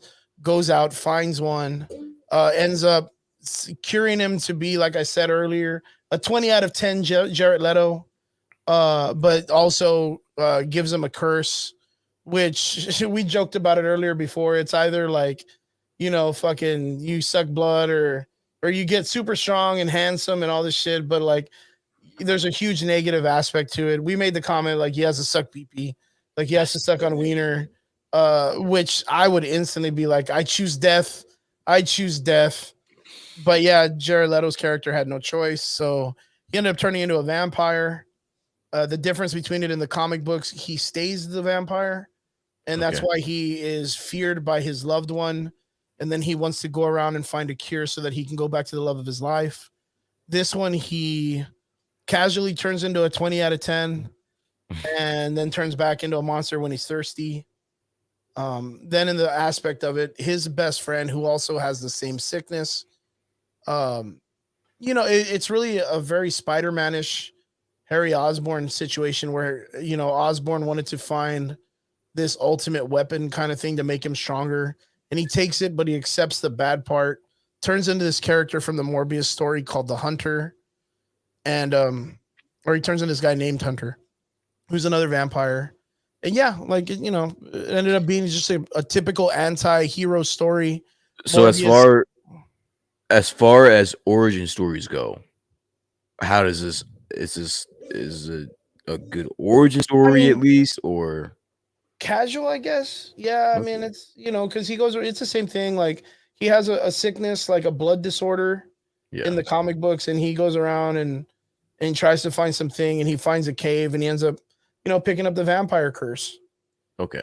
So it's not too far fetched. It's really not. But I know that later on into the comic books, I didn't give a shit about because, like I said, like Morbius was not an interesting character. If you've read one vampire story, You read them all. yeah, you've read them all. And nobody's gonna breed Bram Stoker's, dude. You know what I mean? So, he ends up being cursed by like Dracula or someone in the vampire community, but it's not the same way vampires are changed into. Like he's got some other different transformation, which is like the equivalent of being a daywalker, but opposite, where you're not a human, but you know what I mean? Like it's so weird because like you look at Blade and he has more human characteristics. But if you were gonna go the other way, where he was like a vampire, but of the opposite side, where Yeah. he was more vampire than he is human, That's which cool. is like Okay. the hunger. I get it. I don't know. I don't know. What it is it shouldn't have been made. That's what the fuck this is. Because there's no interest in this character or story. But it's like you said, you know what? I really think this is gonna have the Batman situation where the origin story is gonna suck, Yeah. but whatever they create after, they're gonna be able to create a backstory enough that people will get it. And it'll do a lot better in those. I really, really hope so, man. I really fucking hope so. I mean, it either has to be that or they just suck. And I refuse to believe that with so much riding on the Spider-Verse that they suck. I That's mean, gonna dude, be hard. for heaven's sakes, they did an amazing job with the animated Spider-Verse. They hit that shit right on That's the what I'm button. saying. So That's what when I'm they get saying. the opportunity to make it live action, I really hope that they don't pull punches. I really hope they don't pull punches. Well, But we'll see. yeah, we'll see how they do, man. Onwards to the next discussion. Morbius has gotten enough of my love. So no more Morbius. And Miss Marvel, like we said, good luck to you. We'll see you when it comes your turn. But for now, we're going to talk about your counterpart that we just mentioned earlier. Doctor Strange released a new TV trailer. We got some very, very fucking interesting things in the trailer. Brian, Sir. what did you think, man? It was cool. I'm just ready for the movie now. Like I'm hoping this is like the last trailer. What do we got? Like 2 Or weeks? No. yeah, 2 weeks. Yeah. 2 weeks before the movie comes out. Yeah, it's a couple weeks. I'm just ready for the movie. So with It the was trailer cool. drop, what did you find or what did you see that kind of brought a little bit more interest to you, or what sealed the deal or what? The two things that stuck out to me were the kids being in the trailer. Billy and Tommy are That's back. Billy and Tommy are back. That was cool. And then there was a scene where it was Strange and Wanda. It looked like they were next to the Darkhold or whatever, and they had like these two Oh, that's Wong. That's Wong. monster. Yeah, Was it Wong. where Yeah, Wong the and Wanda. monsters? Where Yeah, the yeah. monsters were? Okay, those monsters. I'm very interested to see what they are. Yeah, because a lot of people were out there. I follow a group of people. I follow a lot of people that don't know a lot about comics, and they were all like, "Oh, dude, there's Chthon. That's got to be Chthon. Look I at don't Chthon." think And I'm so. like, "Nah, I man, don't that's think not so. Chthon. There's two of Chthon's-" them. Yeah, And there's two of them. That's for So it's not. notice. It's two. So So what it looks like is it looks like they're in the Temple of the Darkhold. yeah. Like it looks like they're in the temple, and then in the Temple of the Darkhold, there are protectors of the Darkhold that are there, and I really think that these demons are there to protect the Darkhold. Yeah. And if I'm not mistaken, they're called the Angari, or they're called something like that. So I did read that because Yeah. I was so interested. I looked them up myself, and it's Yeah. I mean, it's they're really gonna deep into this shit. I even heard someone say that they were like, "Oh, well, what if that's Billy and Tommy?"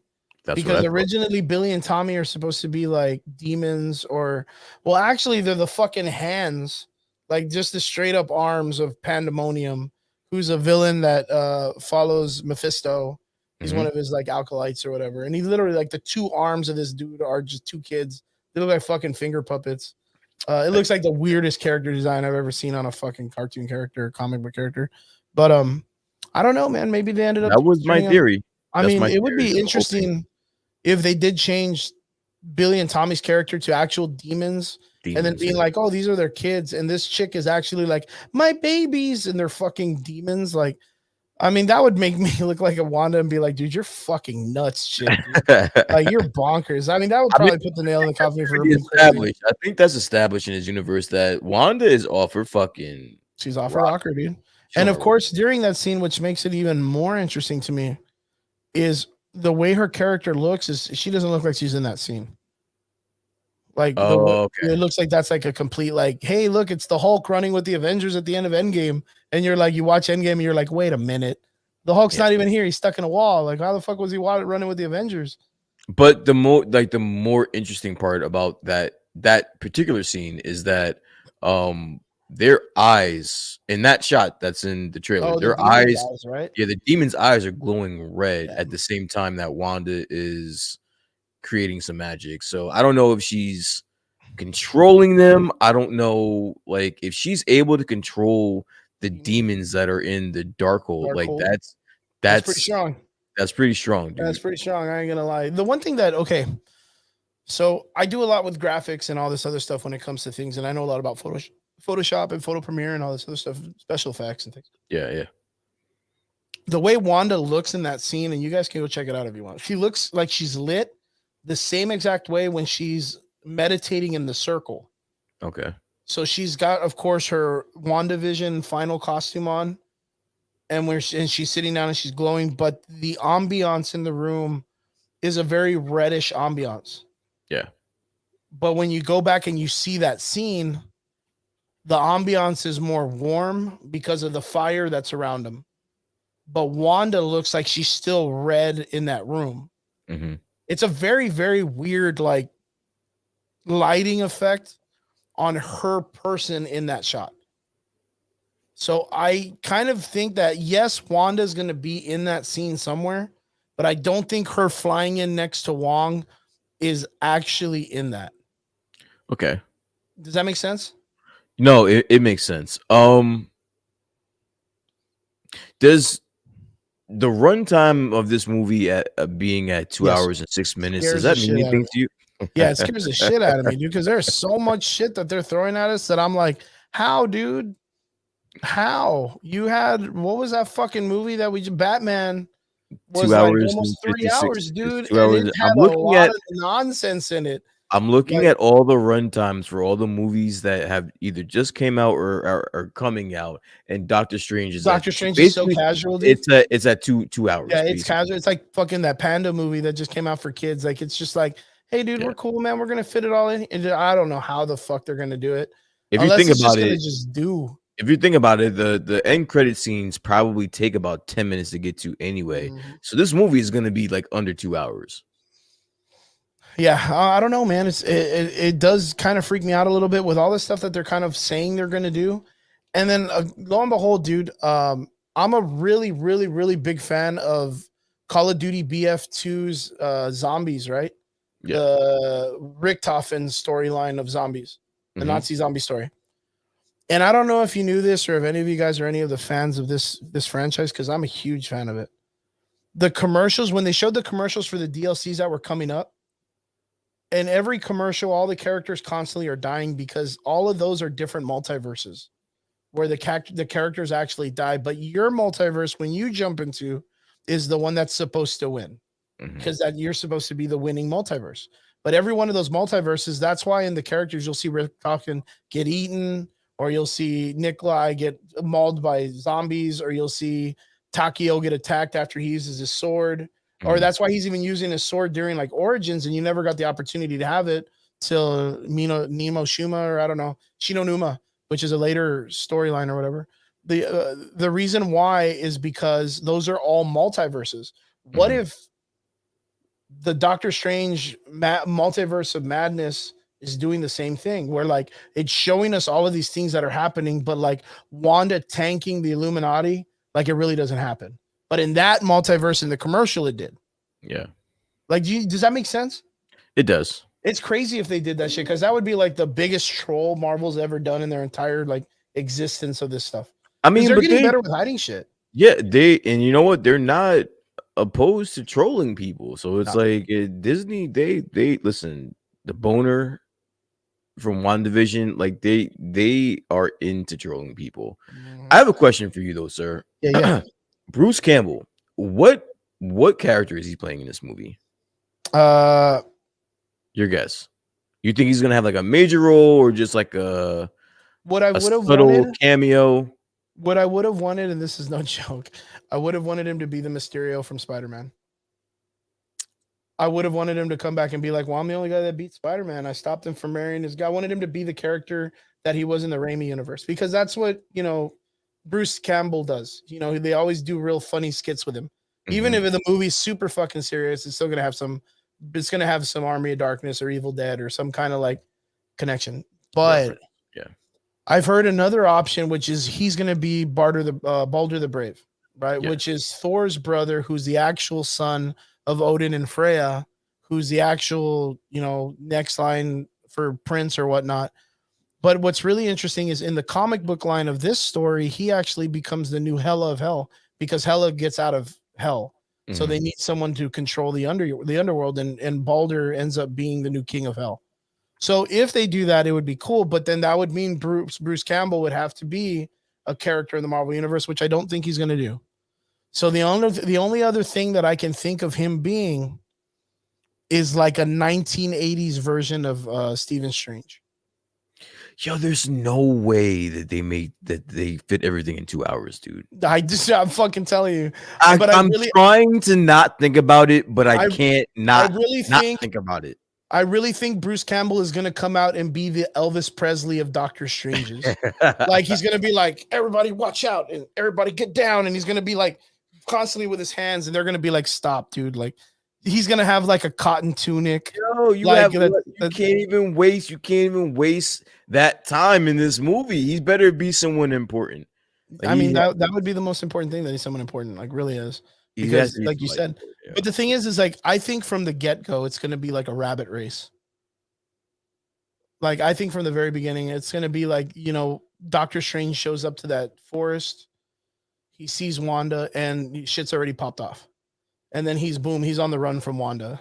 It's going to be like that chick that like you waited so long to bang. And then like, once you get there, you got the flowers, you got the reservations. Yeah, you did. Yo, she don't want none of that shit. Yo, we getting straight to it, bro. Yeah. And then I'm out of here. And that's what I kind of feel like is going to happen. I feel like that's what this movie's going to be. Literally, it's going to be a pop off from the beginning. You're going to find out that the Wanda that was okay. So like, there's a lot of theories that are relating around that when Wanda separates herself, that there's the Darkhold reading the Darkhold Wanda, and then the one that's outside drinking coffee. And that those are going to be the two major players, that the one reading the Darkhold is the one that's going to be possessed. Yeah. And the one that's on the outside is going to get the one that's going to get slapped through the multiverse. Yeah. Like, that one's going to get trapped somewhere. And as soon as Doctor Strange shows up, the Darkhold one's going to start battling with him. He's going to realize she's really, really strong and can't do shit, that she's got the power of Chthon. And she's going to just start throwing everything at Doctor Strange. And America Chavez is going to pop off. And since she was already being protected by a multiversal version of Doctor Strange, she's automatically going to relate or home in on the Doctor Strange of that next universe. Okay. And that's why she will show up, or that's why they'll run into each other in the Illuminati world, because she will already know who he is, based on the idea that, she already worked with another Illuminati character that was, or another multiversal version of himself. Mm-hmm. And then from there, they team up, and then Wanda's just going to go after America Chavez once she realizes what she can do. She has to see what she can do first. I guarantee it's not like she knows. Yeah, no. But I do have an idea that there's a part of me that thinks that Wanda, which is the lore version of Wanda, that she is the person that is causing destruction across the multiverse by bringing in all of these gargantuous characters to destroy their multiverses. So like when you show up to America's Chavez's universe, the Wanda of that universe already brought in like a fucking Chthon character to destroy it. Okay. So she's already been on that process of going after people like America Chavez who have that power. But she's making all of these like large characters, the dark dimensional characters or the many angled ones pop up and just start tearing shit up. And it just so happens that in the universe, that's when what's Sumagorath's character or Gargantuous or whatever they want to call him shows up in the center of the city, and Doctor Strange is like, whoop, like, hey bro, stop that shit or whatever. Like, and Wong and them come in. What do you think Wong's gonna die? I think everyone's gonna die. Whoa. I told you from what I've heard, and I even though I've been saying it since day one, I don't think you guys are understanding what I'm saying. Everything that I've been hearing is that Wanda fucks everyone up. Like any character that you thought could not die may just die in this movie. Like there's only gonna be a few people that make it at like she's going to be OP, dude. Yeah. So what do you think? What do you think? I can't stress that enough. What's the question? Who's gonna make it cameo, out? Yeah, Vince Weaver asks, what cameo in Doctor Strange would you want to see in this movie? I think he said don't, or that you don't want to see. Yeah, you don't want to see in this movie. Because I saw it, and it was a very interesting question to say who I don't want to see. From all the speculations that are out there,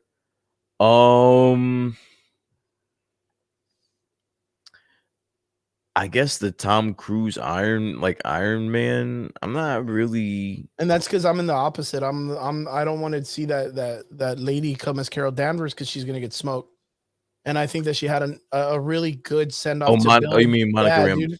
Okay, yeah, because Maria Rambeau, like she died, and it gave.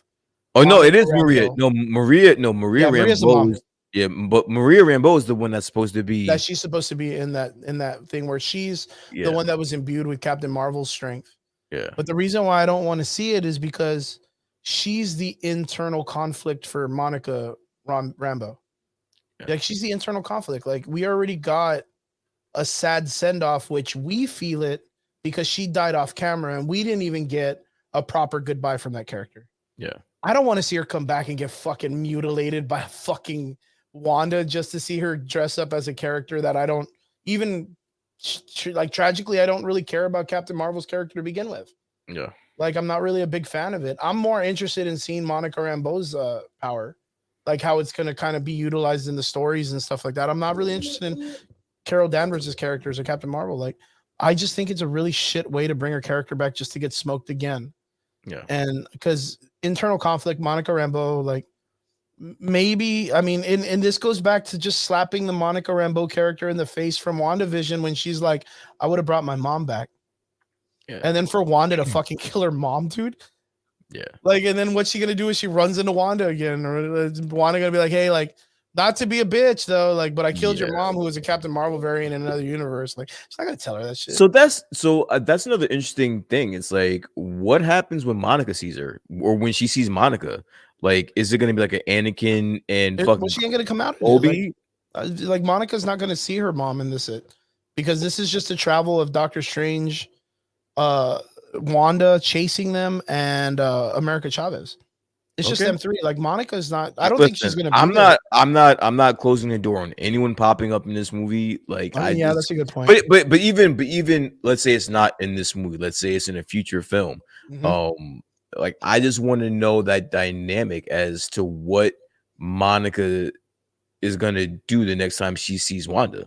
Yeah, that's more interesting. But then again, like, she left her at an open-ended discussion. Like, they just kind of casually took off the last time and didn't care. Like, Monica let her go. Yeah. Like, Monica understood the people fucking hated her guts, but they just let her go. But that Wanda, the one that she left, a way different Monica or Wanda we're gonna get. She no longer exists, buddy. Like she's gone. She's Yeah, out of she's here. real So gone. that so the next time that Wanda sees Monica, like that's gonna, and I want to see that. Yo. I want to No, see okay, so the question goes back to what Vince asked, which was what character do Oh you not want to yeah, see in the movie of Doctor Strange? Like, okay, yeah, like Tom the Cruise, one Iron the Man. one character I would really dread to see in this film would be White Vision. That would be the one character I would really fucking hate He has to show up because though. he has to because this is the story he's in. Yeah, You know what I mean? Like it doesn't make any sense if he just and I don't want it to be where and a lot of people cut him out because of what happened in the WandaVision show, but I just don't want it to be where like he shows up at the very end, White Vision, and touches her face, and he's like, "My love, we must go," or whatever. And Wanda's like, "Oh, I remember, bye," and then just takes off. Like yeah. I just don't want it to be some stupid fucking cheesy writing for this. You know, maybe White Vision shows up and the bad Wanda fucking tears him apart. You know, gives energy to the cool Wanda, and she ends up getting her love back. And the kids come back because they remember their dad, and you know they all fight the evil Wanda. I don't know. I really, from what I've heard from like the weird leaks, is that the kids are scared of the mother. Yeah. But in the aspect of it, a lot of people don't remember that the original villain of this movie is this character named Nightmare. And you know, Marvel is really, really good with misdirection, and there has been no talks of Nightmare. Like no talks of Nightmare. Like this is Chthon would be the Thanos of the WandaVision story or the Wanda story. Yeah. Why I would you think I bring him read out in the first one? I think that I read that they were kicking around the fact of or the idea of having Nightmare as the main villain here. But then I also heard like it could It'd be funny to be see Ezra Miller cameo in Doctor Strange too. Oh, that would be yeah. wild, dude. He just shows up butt ass naked, dude. Just walks on set. I will walk straight out of the fucking movie. Dude, you would call me in the theater while the audience is screaming. You'd be like, "Chris, Like, yo, man, you have get me no the fuck idea. out of here." You have no idea what the fuck I just saw. You're gonna be like, "Get me the fuck out of this place, dude." Yeah. So again, so for this movie, Doctor Strange, the tickets went on sale on Tuesday. Yeah, Tuesday, Wednesday, one of those days. I got my tickets. It's a knocked out AMC, man. Yeah, I got my tickets. Did you get your tickets? No, I didn't get my tickets. So. All right. Wait, You're just gonna wing it and shit. Yeah, so you're man, gonna have me by myself. You're gonna have me by myself again on a Friday trying to into the movies. Trying to review. I do that old school, man. I wait till the exit door slides open. I walk right in, man. Dog, you can't get locked Can't do up that anymore when you have to reserve your seats. No, it'd be interesting. My boy John in the comments goes and says, "I like to see Ghost Rider or Silver Surfer." Ghost Rider is my number one. I really think the opportunity to see Ghost Rider would be a lot bigger than Silver Surfer, only because Doctor Strange, the Midnight Suns, Morbius, they all correlate with each other. So it's more in that realm of possibility. Is there a possibility that, you know, in the Illuminati section that, you know, Charles Xavier is there and, you know, Wanda starts blaring and all of a sudden someone's like, "Johnny, go help him out." And everybody, oh, you know, that would be legit. The fucking Wanda shit starts banging off. Reed Richards is, you know, sitting on the seat of the Illuminati and he goes, "Johnny, stop this person, you know, get up there and stop him," you know, and all of a sudden the camera switches and it changes to Johnny Blaze instead of Johnny Storm, and you get Ghost Rider instead of the Human Torch. He's gonna get tanked immediately. And fucking instantly. I don't want him anywhere near this fucking movie, bro. All of them, all of those cool ass. Oh man, look, it's Patrick Stewart. Charles is smashed, dude. He's gonna die, yo. He's dying. Look at the camera the same way he did in fucking Phoenix or whatever. This is a send-off movie. Blows him up, dude. Yeah, this is gonna be this is shit, guys. This is Patrick Stewart's send-off movie. I guarantee it for the third fucking time. I guarantee Patrick Stewart's died 3 times in these movies. You know that? Yeah. He's died 3 fucking times, every one of them. And about to die another time. And no one's ever happy with it. It's never enough. They're always like, "Bring him back." Yeah. Bring him back. God damn it. What do you think about him being like in the IMDb, wherever the fuck it's called, or the credits? I'm looking at it right now. Like, look, and this is what I keep telling people. If he's already in the credits, there's a huge fucking Easter egg that they're not letting you all know about. there's going to be a huge fucking cameo that none of us are going to expect. See, Patrick Stewart's there, if this movie was like 3 hours long, they could fit so much. But they could do a bunch of shit. It's not though. But being that it's 2 hours, honestly, let's call it a spade, less than 2 hours long, dude, you're gonna just throw it all. You're just gonna like literally just bust one big nut on me, bro. And I don't even know if I'm ready for it. Fucking cameo off the top of my stupid comic book head is that Charles Xavier is there, and he's like, the moment all this shit starts popping off, and like Charles Xavier, you know, Wanda comes in and she starts killing all the Illuminati. All of a sudden, from behind like the chair of Charles Xavier, fucking Michael Fassbender pops up, and he's like, daughter? Magneto. And Wanda says, I don't even know who you are. Just like Thanos told her, or like she told her. Do you remember Thanos when he's like, I don't even know who you are? Yeah. And he tells Magneto from the Fox universe, like, or from the fucking X-Men First Class, who everybody was dying to see him come back as Wanda's dad, because we got fucking Pietro in the fucking WandaVision. So we get her dad in this one, and she wipes him out, dude. Just obliterates him like in a heartbeat. But she starts it with the Thanos line. She starts it with the fucking Thanos line. That would be, to me, the best cameo that they could do for that character. Yeah. Does that make sense? No, I mean, I honestly, it's cool. I just don't see it happening. That is such like that's a real fucking reach, dude. That not even a reach, but that would just be such a letdown. Because like there's so much there that could be explored, and just for them just to like kind of like make a joke out of this sort of just to do, right? I don't know if I would like that. It would break my heart, but it would be a letdown. Yeah, it would be a letdown. With fucking Quicksilver. Do you remember how your heart broke? That was that was just them trolling you. I'm telling you. But Disney, you see what I'm talking Disney about, is right? not above the trolling. Yeah. To me, that's taking it a bit too far, though. Like having Fassbender come out and come face to face with Wanda and acknowledge her as his daughter, which means in that universe.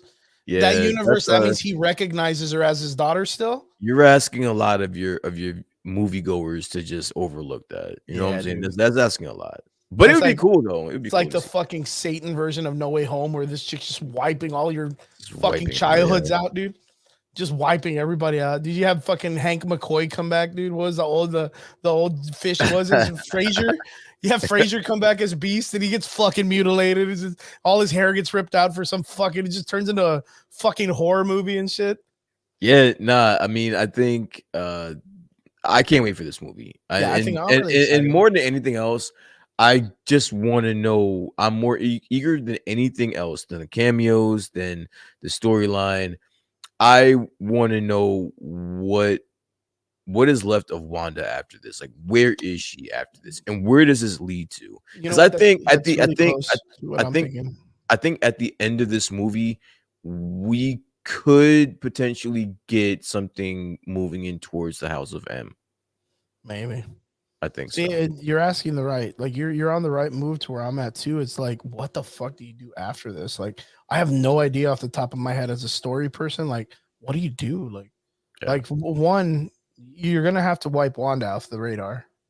Like, you're gonna have to either trap her somewhere, or she ends up sacrificing herself, and then you think she's lost forever, and then comes like 4 movies later or whatnot, or appears like in the next Thanos story or whatever. But like, you have to take her off the fucking chessboard. I totally disagree. It's wild, man. Totally disagree. I think that she's gonna be around, dude. Oh, because the what is it? Elizabeth Olsen just signed a 7-year contract, or like 7 film contracts. So we know she's in the universe. And like, not only that, but like, dude, she's like immersed in this shit. Like, she loves Wanda Maximoff. Like, it was some interview that she had like last year or 2 years ago, where she was saying popping up about arcs and saying, talking about what she wants to see and stuff. She wants to see the House of M. Yeah, everybody does that knows that Wanda's in the series. Like, the comic book readers want to see that, but it's just hard because it's just reversed of what it is in the comic books.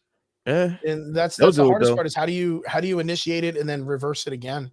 You would have to be able to bring the mutants in, have them correlate and get into the stories and do a lot of mismatching, and then do something enough that Wanda notices it and hates it, and then says, man, I'm so tired of these fucking people. Like, I wish they never showed up and let me wipe them out. You know what I mean? That would be the only way to kind of get them in there. And it's just so hard because you're so deep into the game. You're so deep into the game. My biggest thing is like, I'm just saying it out in the open. Like, whenever you have a story with a huge protagonist or antagonist, yeah, I think it's the antagonist, which is a villain. The antagonist. You have to wipe them off of the map. That's like Thanos. Like Thanos, like literally look at the way, because you can't do that with her because you already did it with Thanos. They literally wiped out Thanos in the beginning of the fucking movie, and then at the end of the movie, he was back.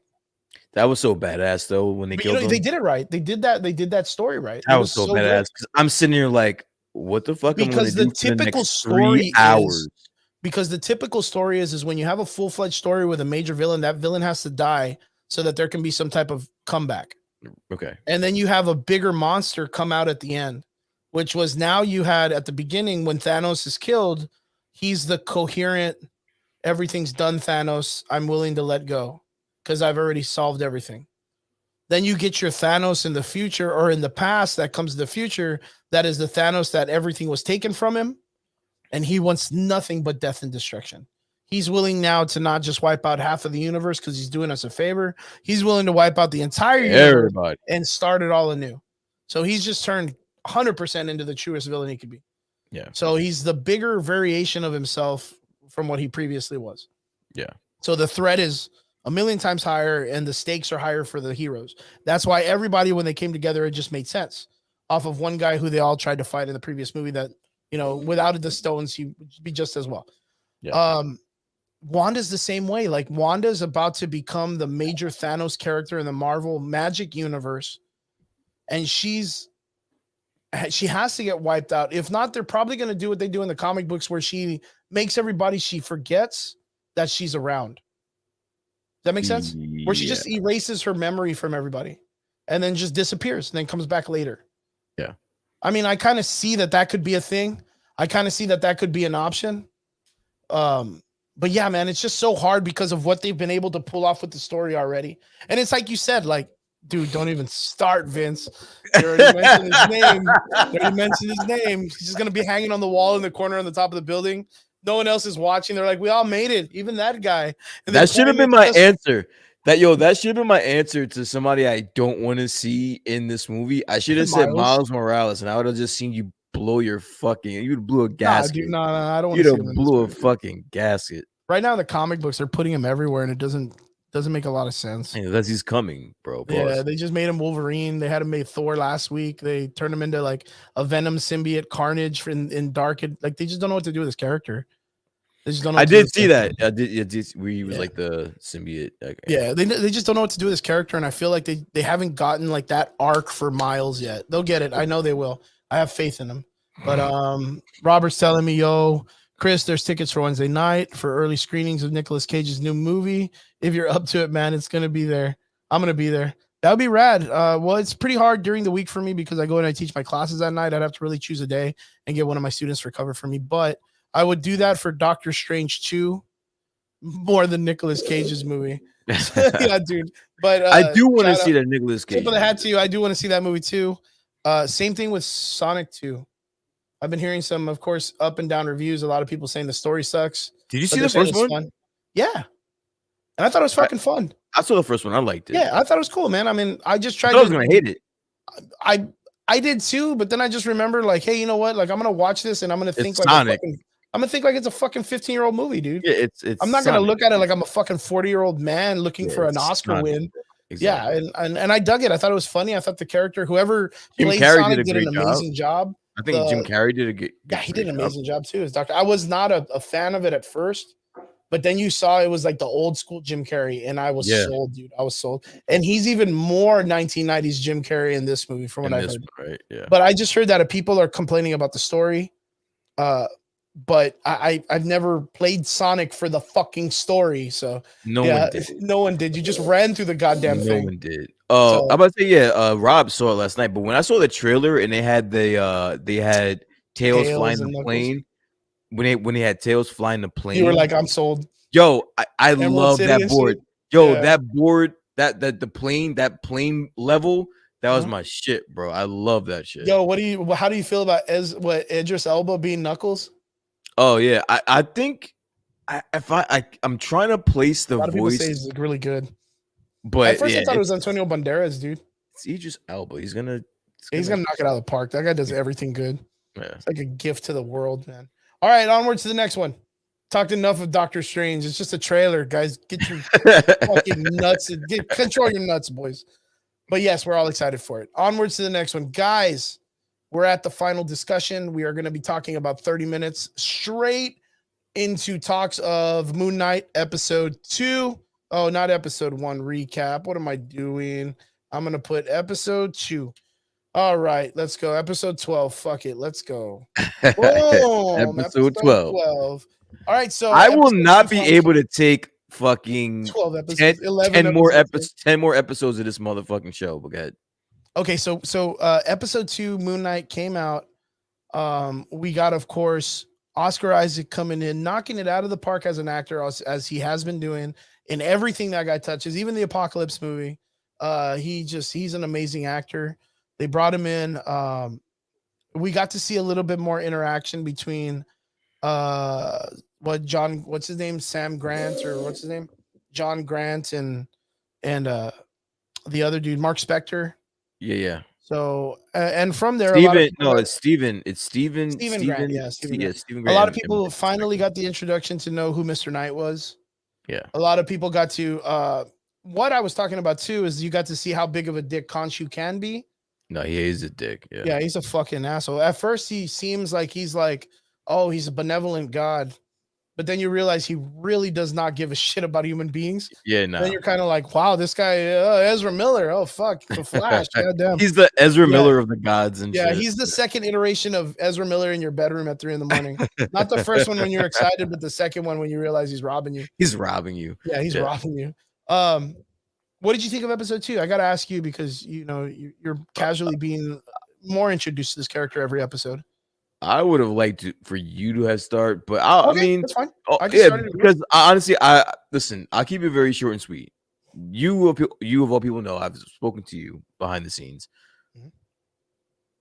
I'm giving this show a shot. The first episode I did not like. Like it was okay. This second one there was a way better acting though. This episode there was a lot more in this one. It was a way better acting, and that episode is the reason why I like what's the actor's name and shit? Oscar Isaac. That this episode is the reason why I like him, but there's something missing. I don't know what the fuck it is, bro. Something's missing for me personally. I don't know what it is. Ethan Hawke did a great job, but for me, it's just something missing. I can't put my finger on it. What say you, sir? Point, man. So with me, I think it's a really good telling of the story of Moon Knight in future iterations of him in the comic book. Okay. And the reason why I say that is because it's more mainstream. It's more mainstream of what a comic book character is nowadays. Okay. I don't know if you got the reference really easy. A lot of people have because that's their biggest talking point is that Mr. Knight was like a complete ripoff of Deadpool.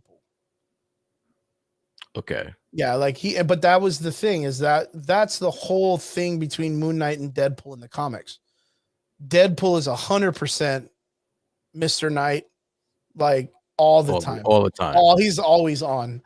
And in this one, you know, it's Ethan or it's Stephen Grant's character, Oscar Isaac's English character, taking the reins of the Moon Knight power, and the reason why he has a suit is because in his mind, that's what he associates as a suit. Mm-hmm. So when they were like, bring out the suit, Khonshu gave him the power and he got a suit, but it was the suit that he was thinking of. It wasn't like the suit of the armor of Khonshu's right fist, right? Or the fist of Khonshu or the Moon Knight shit. And not only that, like a lot of people don't know that the moons on his chest are made out of vibranium. So like those things are like, that's why they're cutting through everything. Those shits aren't just fucking ninja stars or whatever. Like that shit's like Wolverine's claws strong. Yeah. My thing is the jackals, they go too fast. You can't see them and their fucking CG sucks. That's my thing. The action's good. it's so fast sometimes that I really don't know what the fuck's going on. Yeah. I think it needs to slow down a little bit and show that Moon Knight does move a lot like Batman, acts a lot like Batman when he's the Moon Knight character, but you need to slow down his power, like his skills, to show that he's literally beating the shit out of something. Like you need to show that aggressive nature rather than the speed nature of the character. I like the running around scene. I like the, the chase scene. I like, Mark Spector doing his thing. I dig it. There's just the little things about the show that I'm not really feeling. Yeah. One of them is the pace. One of them is the idea of, but then again, that's very interesting. What about the pace? Do you have a problem? I feel like they concentrated too much on the Stephen Grant's character, like his point taking the reins. Like, I really don't want to see Stephen Grant dealing with all this stuff. Like, where Khonshu was there next to him and he's like, kill him, do this and that. Like, I would have rather had that be Mark Spector. Yeah. Like, I would have had that be like, dude, you better not.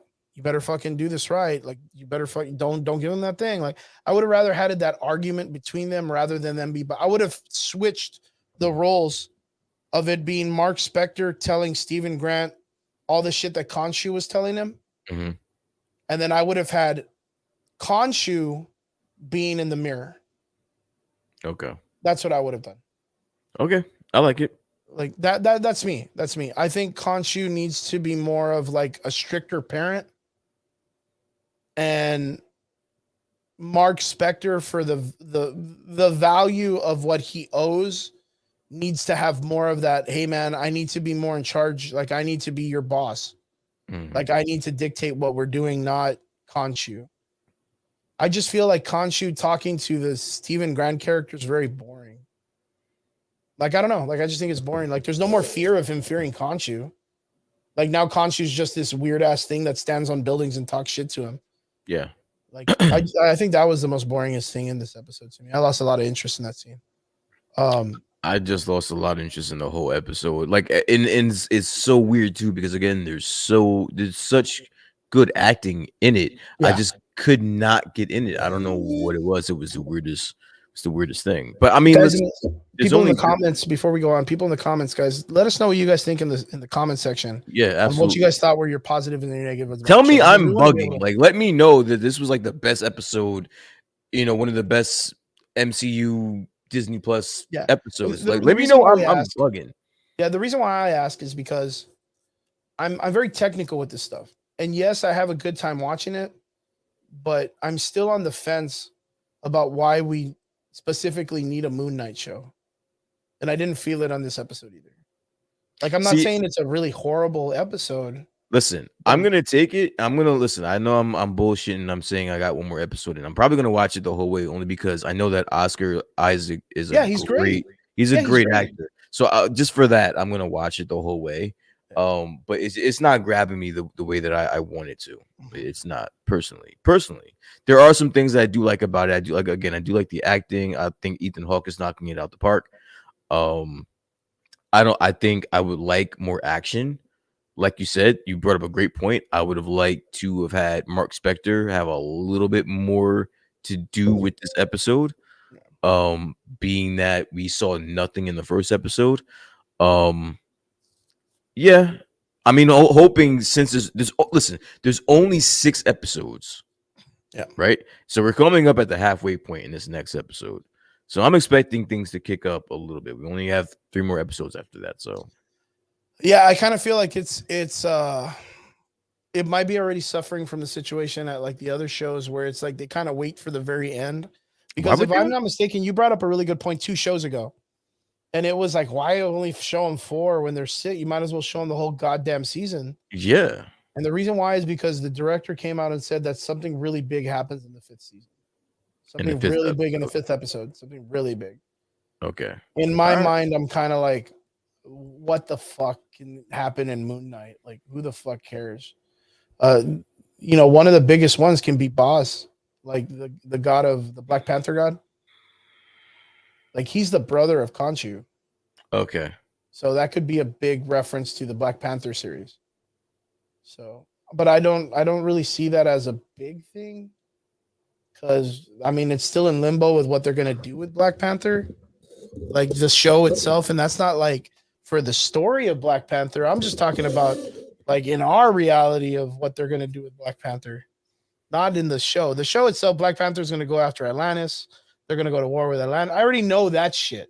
Comic books, I know. I just don't know what they're doing because of the passing of Chadwick Boseman. I don't know what they're gonna possibly do with this the drama about it. We're gonna get somebody from the Midnight Suns in this Who do you think it'll be? probably. If I had a guess, probably Johnny Blaze. Oh fuck, that would be crazy if we got a fucking Ghost Rider. Which one though? You know, because Robbie Reyes, Gabriel Luna's character became very prominent in Agents of Shield. I think we get Johnny Blaze. I honestly think since Oscar Isaac did bring up, how did he not get in trouble for that What? when he brought up the Midnight Suns? I mean, He it's had a- way too early. I mean, being that it's Moon Knight and it's like one of the only arcs that's interesting with this character, it's either that or the West Coast Avengers. So But it's that's either not that weird. or- That's not weird that the star of your Moon Knight show who happens to be in the Midnight Suns. No, And I don't think and- it is. It's equivalent to Elizabeth Olsen dropping the House of M. I don't It's know, the same man. equivalence because it's like one of those things. What do you wish you could see? I think Mark Ruffalo dropped a World War Hulk once or a Planet Hulk but then he said Universal's just a big pussy or whatever. They don't want to make money. So like it's one of those things. Like it's not too far fetched for the actor to want to see like the best possible arc for their character. Yeah. Will they get it? I don't know, but you know, Oscar Isaac sees Moon Knight. Of course, he's gonna deep dive into the character as much as he can, and eventually he's gonna get to like his best arcs. And he'll get to his most hated arcs, but he's gonna get to his best ones, and that's the one he's gonna be like, I hope it gets there because you know that would be the end game for my character. So yeah, I mean, I wouldn't see it not a bad idea for him to mention the Midnight Suns. You know what? I'll tell you what. You know who I think would be the cameo in episode 5? Who's Wolf that? by Night. Okay. Werewolf by Night. Because for some reason, I remember hearing a couple of months ago that That's we're getting coming. a Disney Plus show. Yeah, no, that's coming too. Why the fuck would we need a Disney Plus? Be- That is like the a Midnight- super out of nowhere Because he's fucking part of comic book the character. he's part of the Midnight Yeah, Suns. but They're gonna Midnight- make him yeah. part of the Midnight Suns. Midnight Suns, man. They're coming. That's who I like, would. he's That's why I coming, would. dude. That would be more of an not an interesting character, but it would be more of the this would be the cameo. Yeah. Because of course, like we've already heard that they're bringing that series out. Mhm. And the thing is this is me talking as a person who knows comic books fairly well. I know jack shit about Werewolf by Night. Like, I'm not even going to lie. That had zero interest. But the reason why I didn't have any interest was because of Bram Stoker's Dracula, all the Universal monsters that had already come out before that. Frankenstein. Marvel has all of those characters recreated in there. I could give a rat's ass about that. Mhm. Because I already have the real ones from the other universe that I already care and love about. I don't want to see like a cheap ripoff, like Dollar General version of it. Yeah, so here we go. Marvel Dollar General has to introduce Werewolf by Night. And of course, we're gonna get our, you know, our casuals. I'm gonna admit it right now. I'm not excited for it. I'm kind of like, all right, cool. Like, let's see what they do. A new character, bring it. I'm down. I'm not gonna act like, oh my god, Werewolf by Night. Finally, I'm gonna get a shirt and a fucking cap, and I don't give a fuck about that character, guys. I really don't. But I mean, I'm casually like that about Moon Knight. I only know a couple of my friends that are into it, but so far, Oscar Wilde to me is knocking out of the park. I think he's doing an amazing job. I like the idea that his characters have different like origins, like different ethnicities or different cultures to their split personalities.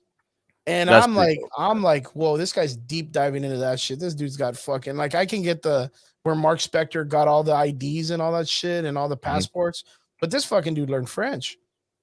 Like he has, you know, he knows that culture fairly fucking well. And then Mark Spector, of course, is very Brooklyn, you know, very, very straight gangster Americanized hood. Yeah. And then, of course, there's the last character, which is Jack Kingsley, Jack something. They really don't. Lockley, Jack Lockley. That's one of his third personalities, but he's referenced very little in the comic books. We're gonna see if there's theories that. So we got the ending scene for Moon Knight, and he wakes up and he's in Egypt, right?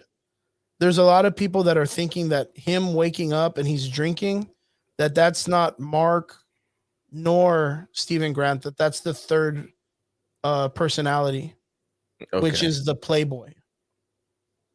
Because there's three personalities: the wuss, the mercenary, and the Playboy. Mhm. And these are all, you're going to notice that a lot of these have a lot of like similarities to the three tactics that Batman uses. So it's Batman being who he really is. It's Bruce Wayne being the Playboy. It's the character he dresses up with the scar, that he goes and walks around at nightclubs and goes and beats up dudes. And it's the mercenary. And then you have your last one, which is like the family Bruce Wayne that's always doing like shows or something. I don't know. But there's like all these weird personalities. Yeah. But that's what they did with the Moon Knight character. So it's very, very particular on how they're doing it. And I really, really dig that. We called it in the sense of how they were going to be jumping from Stephen Grant's character in the first episode being like the 80 to 90% character with a little bit of Mark, to where Mark was a very prominent character in this when he took the reins almost like immediately after what's his face kind of gave up. I mean, for what it's worth, the show is fun, but you make a really good point when you say it is missing something. I don't know what it is. Yeah, I don't it's know very hard to kind of pinpoint. And I don't want to like bash. I mean, I don't want to bash the show because I don't know what it is. It could just be the fucking black hole in me. Maybe it's just me. I don't know, but it's just not hitting the way I would expect the Oscar Isaac show to. So I don't know. Maybe it'll grow. Like I said, there's still 3 more episodes left or 4 more episodes left. So we'll see. Yeah. So we got. What do we got? We got Vince Weaver saying maybe we get a Punisher cameo at the end of the Moon Knight series. I don't know. That would be interesting because Punisher is part of Midnight Suns too. Yeah, to see that fucking John Bernthal come out just out of nowhere, that would be really cool. And we got, or maybe an Iron Fist cameo in Moon Knight. Well, Iron Fist would be interesting, being that he is also the fist of the dragon. Yeah. But it's really, really kind of like the difference in cultures and storyline. They don't really cross too much with Moon Knight and Iron Fist. So probably not that one too much. Punisher, I see more of because of, Midnight Suns, but I would rather see Werewolf by Night. And the only reason why that one correlates a little bit more than me, even though I don't know anything about the character, is I need to know more before we build into something like that and introduce the Midnight Suns and them teaming up. Because I'm not gonna feel compelled to care about this Werewolf by Night if he gets his own series and I'm not gonna act or even research him to try to be better at it. I mean, I'm just gonna try to, for that one series, I'm gonna try to be a normie. Like I'm gonna try to be just like, I have no idea. I'm gonna go into this bare. I would love to experience that one time in my life where I don't know jack shit about a comic book character and I get literally introduced like everyone else in Disney, like everybody else in Marvel. I would like that. And I'm not afraid to admit that I don't know anything about Werewolf by Night. But I would really like that opportunity because everybody else, I know some shit. So when I go in, I have like these weird expectations. And we're always talking about that. So the opportunity to finally not get that shit, dude, I'm gonna ace that shit. Yeah. That's so good, man. I'm so excited for that. I don't even know why now. Like it just hit me right now. Like it just hit me like right this second that the MCU has a lot of open sources, storylines. Yeah, there's a lot of shit floating. Like even right now, like not even like just theorizing or just speculation, but like we have Echo. I didn't like you're getting an Echo show. You're getting a Agatha Harkness fucking show. Yeah.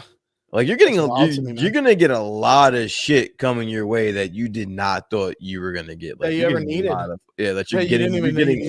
You're getting a lot of content from the MCU coming up very shortly. It's wild, man. It's wild. What are we excited for the next episode? Okay, let me ask this. They're in the motherland, so yeah, I was gonna say let me clarify this up real quick. From everything we've concluded from what the show has given us, what do we have to look forward to episode 3? Because I'm slightly confused why we're even in Egypt right now. Yeah, so we're in Egypt because we gotta cut off old boy Ethan Hunt's character. Right? Ethan Hawke's character. We gotta cut him off at the path. What are they trying to cut him off from? From reaching the whatever goddess or that whatever goddess Okay. he believes in, whatever. They're trying to stop him from getting to her to awaken her and do some wild shit. All right, more or Okay. less. Listen, just give me. I think what I'm missing is the action. Like, there's just been. I just feel like this is the only show I've ever watched where I feel as though there's been mad action, and I just haven't seen any of the shit. Like, if you would have even have given me the Mark Spector character being Moon Knight, that entire fight with the what's the little dog thing called, the little The creature jackal? that the jackal. Yeah, The jackals. jackal in the middle of the street, in the middle of the town or whatever. If you'd have just given Put 'em me up. that if you'd have just given me that entire scene of Mark Spector like actually whooping his ass, I would have been okay. But like I don't know what I'm watching. Like I'm bored watching it. It seems like they're kind of making it more about the comedy part when it comes Okay, to all of this. I guess. Like that's what I got out of this episode, and that's why I really wasn't that interested in it. I liked the costume. I liked that the eyes were all lit up. Like that was super cool. Like as a person No, who the makes costume was costumes, great. Yeah, the yeah. As a person who makes costumes were costume, that great. was like the first thing I was like, dude, how do I make a costume where the eyes light up like that, where I could still see and walk around? I totally pull that bitch off if I could think of it. Yeah. And that's all I was thinking about in my head. And then of course, like there's the whole entire like him fighting the jackal and him like slopping it one time and him being like, "Oh, did you see that shit? That was so good." I was like, "All right, that's kind of funny." That was all right. And then him like talking to Mark Spector in the window, like the emotional one, I was like, I was checked out. I was like, this is stupid. But the one before that, when he's like, dude, why are you wearing a suit? And he's like, I don't know, man. I just chose a suit because the suit's what I was thinking. And I was like, oh. And he's like, where's the scarab? And he reaches into the back and he pulls out the escrima and he's like, oh, what are these? And he's like, oh, I don't know. I don't even know what you're doing, man. Like, I thought it was really funny because I literally thought he was going to give the reins to Mark Spector. I didn't think he was going to just keep going as the fucking Mr. Knight character. I really didn't assume that. Yeah. So when we got Mr. Knight, I was like, all right, this is going to get stupid real fast. And then, yeah, it ended up being dumb. And then he eventually gives the reins and then it turns into a Batman. That's really what it turns into. Just turned into a Batman episode. Isn't Moon Knight supposed to be all serious and all depressing? Somewhat. He has split personalities and each personality has a different variation of how he acts. Stephen Grant is a wussy. Mark Spector, who is the Moon Knight character you see in the cape and in the thing, he's the more Batmanish character. He's very stoic and strong, like all emotional damage. Yes and no. The emotional damage part isn't that he has anybody killed. It's the fact that he was murdered and Khonshu kind of brought him back to life to serve him. So he just owes Khonshu that, which of course is somewhat of the origin story of Moon Knight, but it does correlate in the same way. Yeah, dude, like I just by the time Moon Knight kicked in, like the character of Moon Knight, and we had that running scene, and then he stabs the jackal, I was like, okay, some other jackals are gonna come out and he's gonna fight some shit. Like that's what I assumed. Yeah. And then all of a sudden he takes his suit off and starts arguing with the mirror and kicking them. And I was like, man, dude, like what was the buildup for? Yeah. There was a huge buildup. You know, Stephen Grant goes into the room with Ethan Hunt. He's surrounded by all these people. He's in the fucking den of wasps, right? That's the idea of it. Then the fucking chick shows up. She has the scarab. And you're like, great.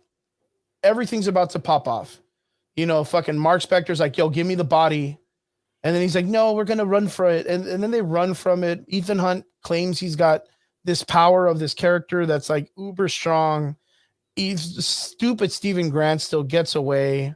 And then he finally, like, he mans up, he gets his armor, he punches the thing once and then gets kind of like thrown around by a fucking character, only for the Mark character to finally get his fucking reins.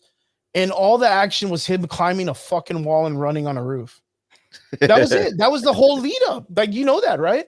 The whole lead up was him punching the wall and climbing it. That was like, dude, that was an unnecessary. I didn't need to see how he got up the fucking wall. You could have literally taken one step and I would have been like, oh shit, he's going up the wall. He's going to get on the roof. I wouldn't give a shit how he got up. But they showed us that he climbed that fucking wall with those boomerangs. and then he ran, and then grabbed the wolf and stabbed it on the fucking thing, and that was like, bet, won the fight. Let me get back to my girl. Oh, I lost my compass.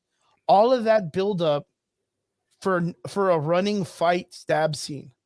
That was spent so like dumb for me, man. 15-20 minutes talking about the toxicity of fucking the culture, and like I'm trying to not. No, it's not being I'm just toxic. It's just calling it for what it is. Yeah, this Like, just there was wasn't. This is in the not sense hitting of for me. story. In the sense of story, that was a great build up to a good action scene. Yeah. That was going to lead up to the Bucky fighting the Avengers when he escapes the compound.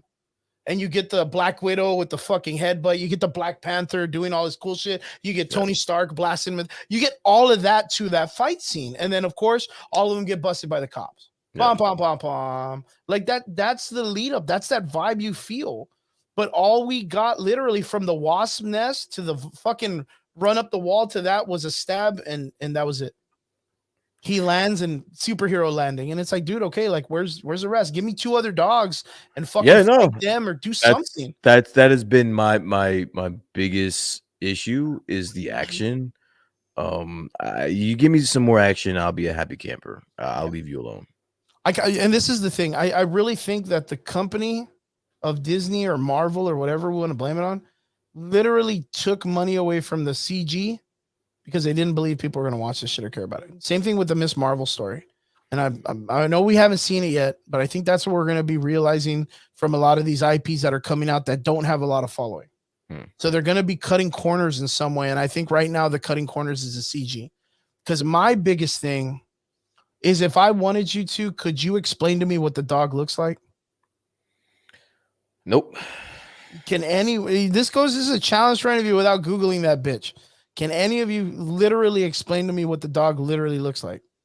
And the reason why I say that is because the CG moves so fast, it doesn't give you the opportunity to see what the character looks like. And it does it on purpose so that you know that something horrendous is there, is because Oscar Isaac is a good actor and he shows his fear of whatever's supposed to be there. But you never see a snarl, a close-up, its teeth. You never really see that. You just see it in fucking full sprint mode, and it's just so hard to work with. Yeah. Just so hard to work with. I think the CG is what they're pulling from. Everything else is going into Oscar Isaac's pocket because he's a fucking G. As it should.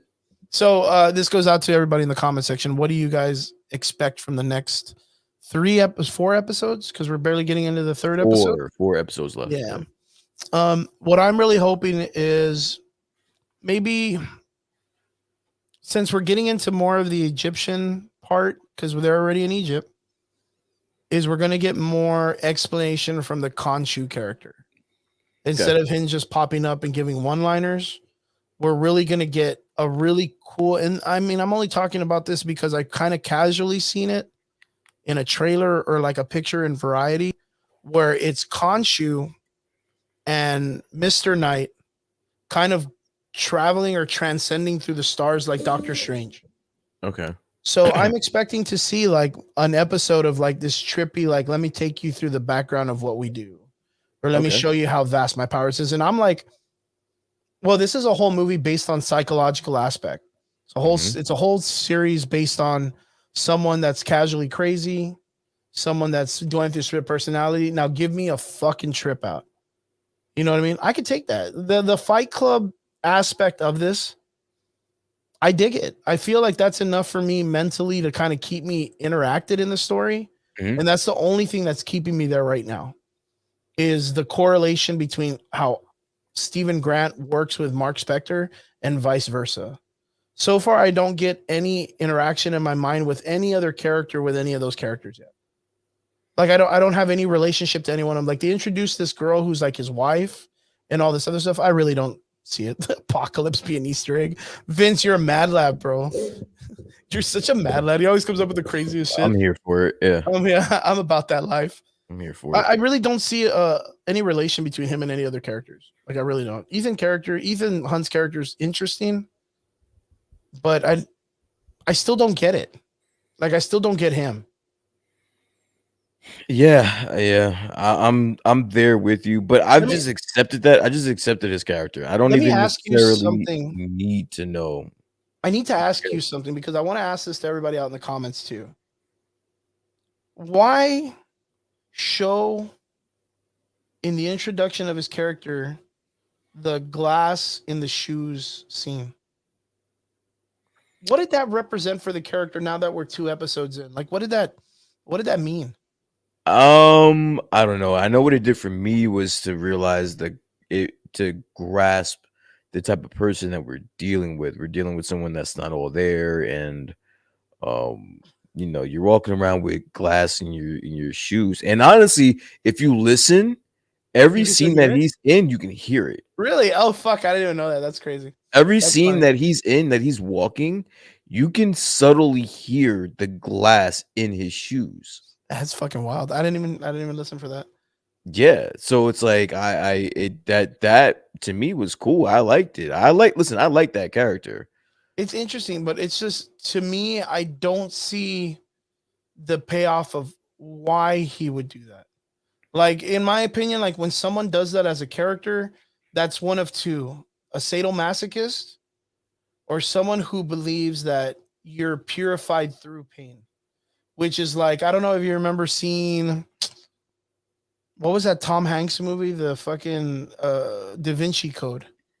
And you had Vision, as a matter of fact, Paul Bettany fucking Paul whipping Bettany. himself, right? Yeah. He's whipping himself with the cat claws and he's cutting himself because he believes that he does that because of the sin of human, that he has to punish himself to be purified. Mm-hmm. So like there is those cases of like people who are psychological in the sense of like where pain does something for them. And in my mind, I was like, oh man, I'm coming into this thing. It's very Fight Clubbish. We're dealing with a lot of psychology and sociology and stuff. We're going to see a lot of crazy shit. And he fucking drinks water, breaks the glass, puts it in his shoe, and nothing. He just goes around and judges people and just walks. he goes around judging people. Yeah, he just goes around, judges people, talks about how he's like an ex-vessel of Khonshu, now a primordial vessel of this one that's coming up. He's And in salty. my mind, I'm That's like, his problem. He's salty, yeah, bro. but in my mind, I'm like, well, why does he have glass in his shoe though? Like that's what I don't know why, but that's just been the He's thing. a That's in my head. fucking badass. That's He's why, just a badass. He's just The like, he just likes fuck? walking through fire. So that's what I get from that, in the sense of like, the character development part. I just don't understand it why. And the one thing that I was correlating with it was like, well, maybe he's someone who, because he mentions it in the second episode, where Khonshu always grabs someone who's empty. Yeah. Or someone who's almost a clear-headed vessel where they have no brains or whatever the fuck, right? Yeah. Maybe that's what he does, is he borrows these people out mentally where they just don't feel pain anymore. And the idea of him breaking the glass and putting it in the shoe is like kind of casually the only thing that makes him feel human, because he can kind of casually feel that pain every step he walks. Or it could just be A fucking freak. Yeah, maybe he's just a freak. He's just maybe into that shit. And maybe he just wants to, like, because it gives him a slight limp, obviously. So it's like he wants to portray as someone that's like weak and meek and I don't know. I don't It's know. interesting. It really is an interesting thing, because now I want to go back and watch the second episode and listen for the footsteps. Yeah, you can hear it. I really, man, I don't know why that interests me, but yeah, man, it's been the only thing. It That's was been in my interesting head to about me his listening to it. It was something that stood out to me. Like if you listen really closely, you can hear when he walks. You can hear the shit still in his fucking in his shoes. Okay, so everybody that's out there, real quick, what do you guys think? Next episode that's going to be coming up, we know they're in Egypt. That we know they're trying to stop Ethan Hunt's character from activating this goddess from coming back. Do we think they're going to be successful or not? That's a real big thing if they're going to be jumping into this shit in the third episode. Because then after that, they got 3 more episodes to solve some shit. Yeah. That's usually like an end game to a season, because that's coming close to like a big thing, right? Mm-hmm. There is another character, and I forgot his name. It was another mercenary that was there with Mark Spector when they went to this place the first time and they all got killed. It's some other character. Now it's interesting that Vince Weaver brings up. He also said that he was a host of MoonKnight, and I think it's called Vengeance. Now that's a really interesting concept, and the reason why is because Ghost Rider also has a character in its story named Vengeance. So I don't know, man. Maybe it correlates with Ghost Rider very well. So maybe you might be onto something. I'm just saying, bro. If he shows up, man, That I mean, know that where would you be hear it interesting. first. That would be interesting. That would be really, really interesting. Yeah, I really think we've covered pretty much everything. The only question that I want to ask, and the reason why I want to ask this before we let everybody go, it's 11:30. It's early. Yeah. So I got asked this question, and it kind of baffled me a little bit because of how much closer it is. Where I never assumed that this would ever be a thing in American society. What's that? And my question to you all is, I had a friend of ours. Her name's Debbie Sauceda. She comes into the comments. Debbie is a really great friend of mine. She's been on the show before with the podcast in the comments. She comes in and she talks a lot. She's very good. Deborah Sauceda. She comes in every now and then. I was gonna say Deborah, dude, straight out of fucking Dragon Ball Z. I wasn't even gonna say anything. I wasn't even gonna say Agent anything. Vegeta, bro. My dog. But yes, Deborah Sauceda. She hit me up today super early. I was getting ready for work, and she was like, "Hey, coach," because her and her husband are one of my martial arts students. She said, I mean, summarizing it up into the question that was correlated was, do you think comics can be a new tool in teaching American literature? And this is a question for everybody out in the comments too, because this is profound, dude. It blew my fucking mind, dude. Like I was like, holy shit, we're here, dude. Like we're here. We're in a time in our life where comic book movies are about to fucking win Oscars. Right? Beforehand, it was like, oh, that's some kid shit. That's silly shit. Put your comic books away. It'll never get you anywhere, son. You're not gonna buy that and spend your quarters on comics. Go and get a job and buy real things. And now we're at a part where college professors are asking their students, do you think comic books can be the new tool in teaching American literature? Brian, that's a question for you. Although I do like the question, it's a thought-provoking question. I just don't see it ever happening. There's two different things when you're talking about, movies themselves getting critical acclaim or getting awards, and then you're talking about American literature and teaching that to kids. Like that's a little bit of a hard sell for the mainstream. You want to say like your parents and your colleagues. It's going to be hard to sell. I have never heard of or ran into a arc that I would rather read than Animal Farm. so like I don't know exactly which arc you would go for or what you would use. Well, that's the what beauty sense. of this is it's every and any arc that's out there that's comic book based. Like you're literally putting comics on the table. Okay, so let's break this down because this is a very broad. Oh yeah, it's really statement. broad. So what does this mean? Like, so is this going to be a curriculum in school where a teacher is going to give comic books to students for them to read to learn about American literature, or to draw inspiration, or to what exactly are we talking about here? I mean, that's a good question itself too, because that's not really explained how. Because when I say tool in American literature, that itself is broad. Because let's say you want kids to read, you give them fucking books with pictures in it, with a couple of bubbles, and they read it. Let's say you want someone to study the psychology of a psychopath, different variations. Oh, you give them the Killing Joke. Let's say you want someone to understand a dynamic change in politics and a structure of a new world order and how it can be established. Let them read The Watchmen. You teach them about, how can a government pander to its people and use the media for mass collection and control its people and cause mass hysteria to get people to fall into place to be an imperialistic nature. You let them reach V for Vendetta. Like there are comic books out there that are structured enough, I believe, that could be the new Greek mythology, because we have Greek mythology. And that was the comic books of back in the day. Because there's no way you're going to look at Greek mythology and be like, oh, yeah, Achilles, Yeah, bro, I believe that shit 100%. It was about this dude that was like untouchable because he was bathed in like the waters of Minnetonka, and Yeah. his mom just held him through his fucking ankle. And yeah, I mean, he got shot with an arrow and died. Like, yeah, man, it was real sad, dude. Like, fucking Brad Pitt, but fucking yeah, that's how that really went down in history. No, that Yeah. was a made up fucking story too, just for people to say like, oh, that's why every time I get hit in the fucking Achilles tendon, it hurts because some other fucking god made it happen. That's the way they did it. All Greek mythology is 100. I'm gonna tell people it's like 90% fucking fake. Like the idea of Hercules and the idea of like the fucking ogres and fucking minotaurs and fucking cyclopses. All that shit's just it's old comic books for that timeline. Does this not take a little bit out of the coolness out of it though? Like if you're gonna I start, don't know, man. You see, that's the situation. And this is what we're talking about. This is where we correlate the idea of using it for American literature. Does it become structure and a tool used in like junior high and high school? Or do you only keep it in the idea of college because it only allows adults to manifest it, like to manifest the ideas around it?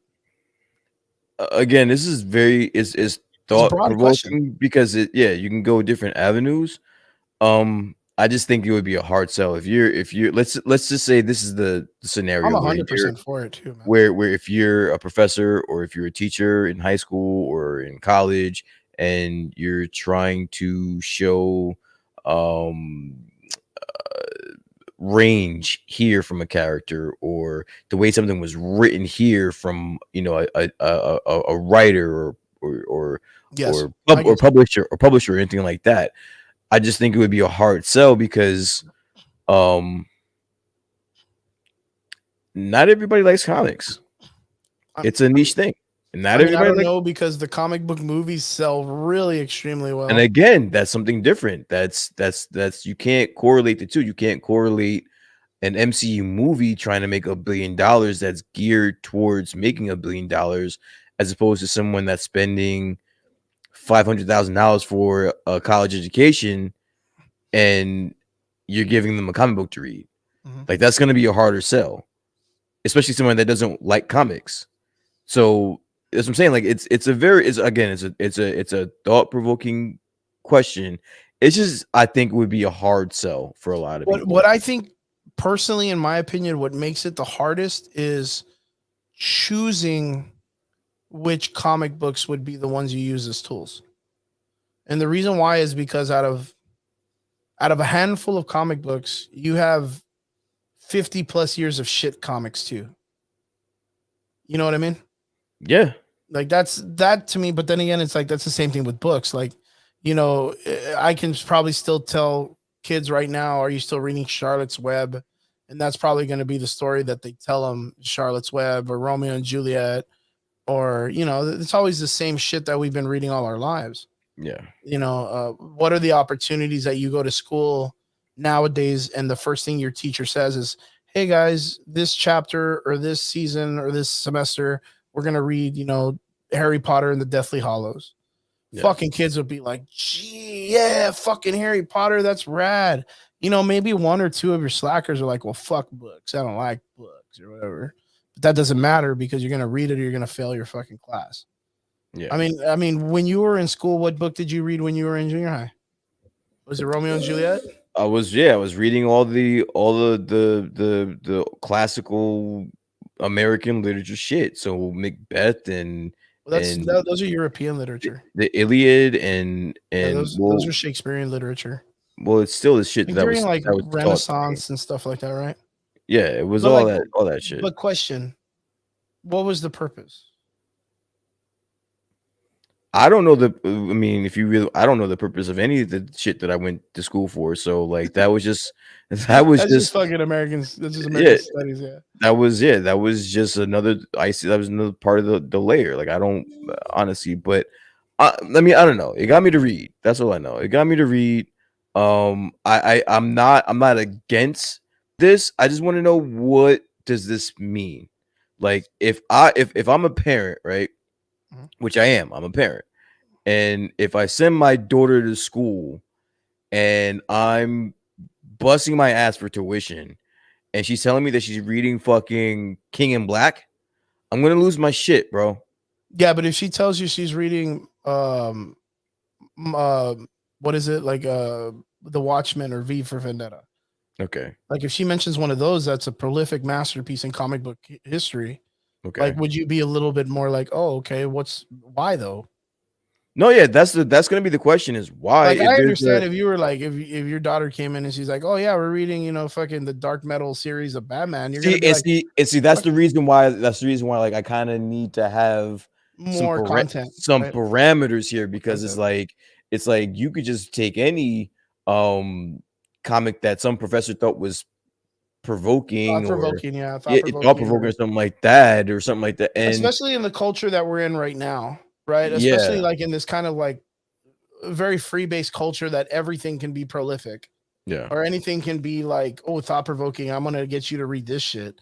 You end up reading, I don't know, like off the top of my head, like it's I always go back to this as a reference, but there was a point when America Chavez's character in the Ultimates was a fucking G, dude. And then they made her own story and they made it to where she was like going to a college, and they made it literally strictly about like the LGBT movement at that time. Like it was really forced, and it didn't feel like it was a natural read. yeah. And that's where a lot of people didn't like it, because it just felt like they were trying to push some kind of weird agenda, which I get. It's their thing. It's a self-insert. People want people to understand who they are, and they really appreciate it, and they wear Mhm. it on their sleeve, and that's fantastic. But if it's overforced, people just don't appreciate it because it doesn't Very feel true. natural. If the Yeah, writing is natural, then it feels good. that's true. Yeah. I So like, listen, if I was in fucking school and someone slapped a comic novel on my fucking desk, I'd rush home to go read that shit. So yeah, I would, there's an interest to it. yeah. And I think that's what's interesting about it nowadays, as it being like, because don't get me wrong, like, were you pretty prolific when it came to the Greek mythology when you were younger I found that more interesting than any of the other than shit that most they of the made other me stuff, read. right? Yeah, So, yeah. like, right now, if I was to say, when you read Iliad or you read Romeo and Juliet, how much of that do you remember compared to all the Greek mythology you remember? The Iliad, I remember a lot. And that's fairly close to the Greek mythology, also. Yeah. Yeah. I remember. I'm actually now that I'm thinking about it, of all my English classes, that's probably the one thing I remember most that I learned in school The Greek was stuff, right? Greek mythology. Yeah, Because it was so profound and fun and it was heroic. cool. Yeah, it was fucking Yeah, man, cool. it had Yeah. so many cool different variations. And that's the thing, is all of these comic books all practically originated from Greek mythology. Hmm. Like, of course, though, where Greek mythology had a lifetime of the Greek history, Hmm. and then it started, and it was, I mean, for what it's worth, the Greek history is for, let's say it's like 500 years of creation, Yeah. right, of the Greek culture. Let's say it's at least 100 years of it cooking as a series. If we want to say that the Greek series is one giant comic book, Okay. you say you wrote that shit for maybe 100 years. Right now, the Marvel universe by itself is catching up to that number Okay. on I'm following. its own sense, in its own historical nature, and its own religion. Mhm. Marvel comic books and DC Comics is about to reach the same timeline of growth as Greek mythology. So Okay. in some Greek mythology, there's stories that we probably have never heard of because they're not cool enough to catch our eye. Okay. But All right. the major stories of Greek mythology, of Zeus, Poseidon, Hercules, Medusa, all of those we do understand, which nowadays would be like Superman and Lois teaching us of love, Batman teaching us justice, Zeus being Thanos teaching us Thor, an actual god of Nordic mythology, being a character and coming and doing amazing things also.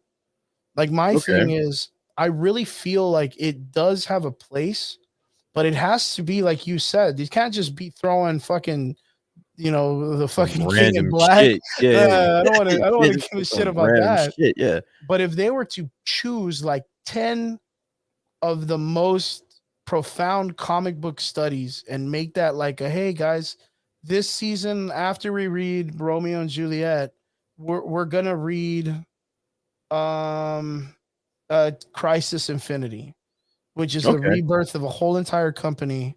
And it's going to be teaching you about a multiverse theory. It's going to be teaching you about the essence of family and how a female can be a hero. and the study of the hero's journey. Okay. And you're kind of like, oh shit, that's a lot of stuff. And then plus, like, that's one of the most awesomest comic books ever. Mm-hmm. You know what I mean? Or like I said earlier, like the Killing Joke. Like the Killing Joke at the very end of the book, it leaves it open-ended that you don't know if Batman kills the Joker or not. And if it proves that it only takes one day to break a good man. Yeah. Like that's a great moral of a story to get someone to believe in them being a better person. You know what I mean? Like turning the other cheek, but with a whole fucking plot behind it. Yeah. True. You know what I mean? Like I really think that there is, but it's like you said, like I really think there's a place for it. Like I really think we're at that time in history where comic books, there's just so many great comic books out there that are like literally to me like masterpieces that you can literally make into a study. If really anything that what would be the biggest hurdle though? Into let's say there is a world where this can happen. What do you think would be the biggest hurdle into like to get this done? The choosing part. Which comic? Choosing of which comics, which of what stories arc that are going to be the ones studied. Okay, like that would be the biggest thing for me. The reason why I say it is because everyone's going to want their comic to be heard. Yeah, and that's across the board. That's across to indies. That's across to everything else. So it'd be hard to say, well, we're only going to choose from the top 2. Yeah, you know what I mean. So that would be my biggest thing. And then of course, like it's like I've said before, we do understand in society that there is several political agenda pushes that are being brought out. Are those agenda pushes going to be the ones that are forefronted into this because they want those agendas to be amplified? Or do we just keep it at the idea of understanding classics for classics, like for the literature themselves, and leaving politics out of it? If you leave politics out of it, you literally leave all of Alan Moore's comic books out of this. And Alan Moore is probably the most prolific writer and creator, which is V for Vendetta, The Watchmen, like all of those characters and studies. Those, I guarantee the handful of books that Alan Moore wrote would literally be the list of the stories that they're going to teach people. But then in the aspect of it, that has everything to do about politics and control and everything else, imperialism and Marxism and everything. It has everything. Jeez, it's so crazy how deep it goes. So in my mind, I feel like those books would not be allowed to be read. So you know what I mean? Like that's in that goes back to that idea too, man. Like it's hard. That would be my biggest concern. Is how do you get it to pass? How do you get it to pass? And then from which tools are then given? Yeah. Because then when is it done that you can actually go back and show them like a Miss Marvel comic book? Like when can you show them that? Like does that have to be like elementary, junior high? Like Scholastic books have a bunch of Marvel and DC comic books with all the other books that they sell. Like, you know what I mean? Like, or when you walk into an elementary and the kids actually have a set of comic books that they're reading all based on different characters of ethnic races that are all like improving the way we see society and the way we see different. Maybe that would be a really great thing, is the more we can introduce children to different ethnic races by making them heroes is an excellent way for people to be more accepting to it. So, you know what I mean? Like I feel like there's a bunch of, but then again, there's a bunch of ways to make that a villainous thing too. You can do it with evil too. So evil consent. I don't know, but I feel like right now in the time period that we are in, it's very close to what it can be with the idea of comic books becoming American literature. I think it's a great concept, but yeah, I feel like it would be a very hard pass, like a very hard pass to get. A very hard pass. Yeah. I mean, honestly, I would be for it. Like I said, if I was in school, I'd be all for it. I just don't see how that works. Yeah, personally. right now I don't. I would really love to maybe like have a sit down with like several people and talk about which. And dude, that should be an escape. Don't make it a fucking chore.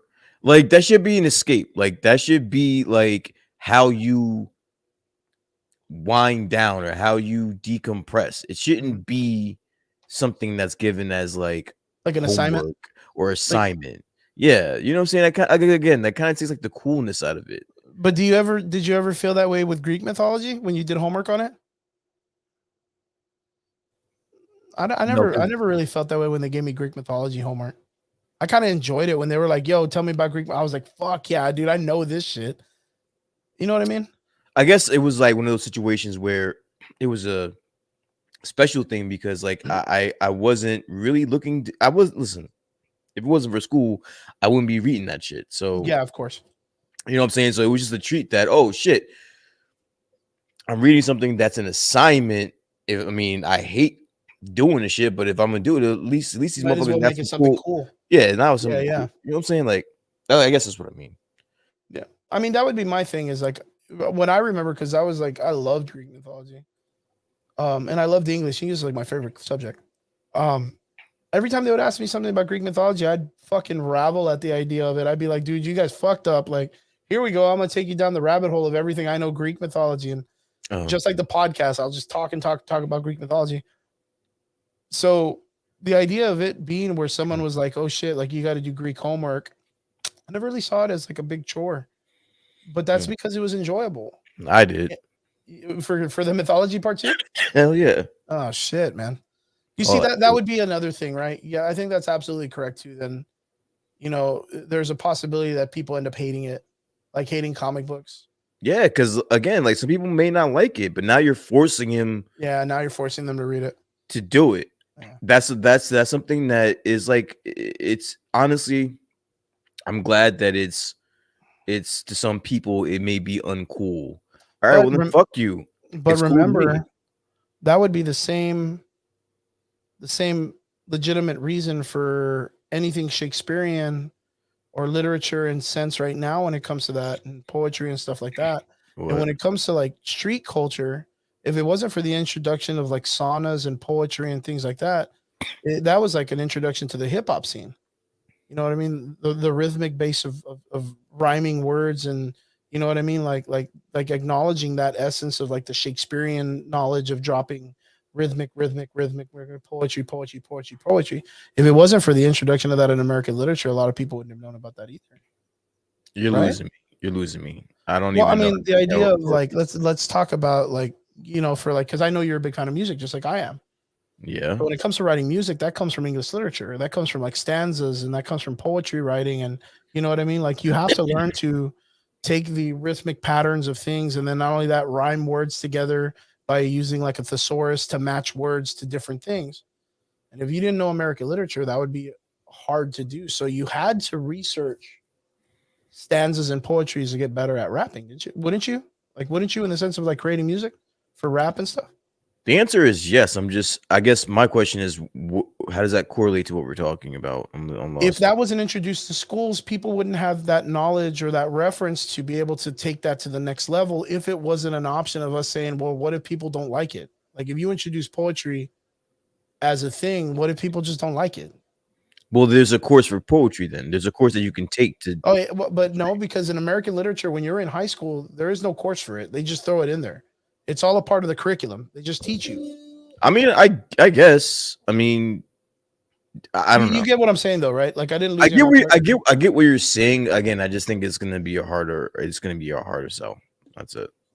See that's what I agree on. In the essence of it just being, do I think comic books will be put in schools? Fuck no, dude. Like off the top of my head, you're gonna bring that shit up at a school board meeting. Though.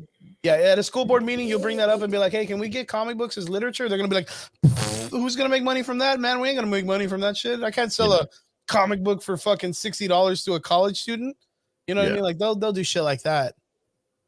And I know my knucklehead ass would have been like, "Man, fuck that comic book." Like I would have just not wanted to read it just because it was schoolwork. Because it was school. Because it was something I had to do at school. Because it correlated with the whole curriculum of it. Yeah, it was just. Yeah, no, I get that. I'm wired that way. Yeah. But I'm enough. I really think that's why I'm saying that I really think that at a college level, I think it would be good. Yeah. I think at a college level. And the reason why is because you have more thinkers. You have more people that are more, wanting to evolve the mind, joining these classes and doing stuff.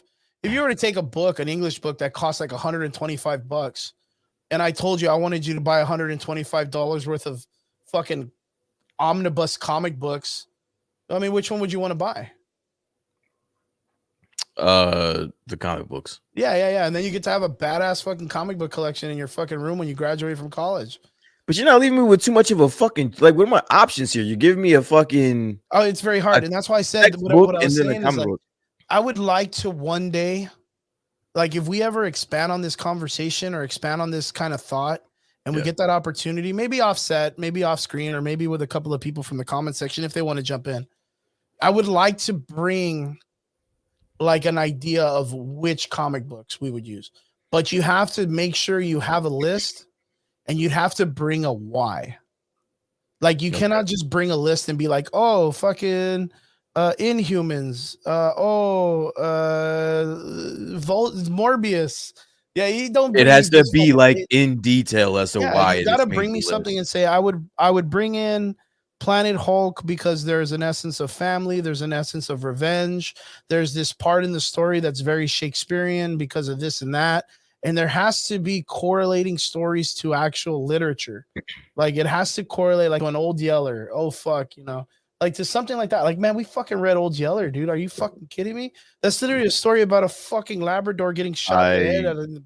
I'm pretty sure I never read Old Yeller, and You didn't read Old Yeller? Fuck, I'm that old, man. if my class made me read Old Yeller, I probably would have failed that class. That's a fucking horrible story. Did you ever read Charlotte's Web? I'm gonna be honest with you. I really didn't read any of those things. I usually had someone I can cheat off of from a test. Brian, I'm gonna call your teachers, man. I usually had some chick or one of my boys. They actually read the shit, or you know what was big back in the day? What's up?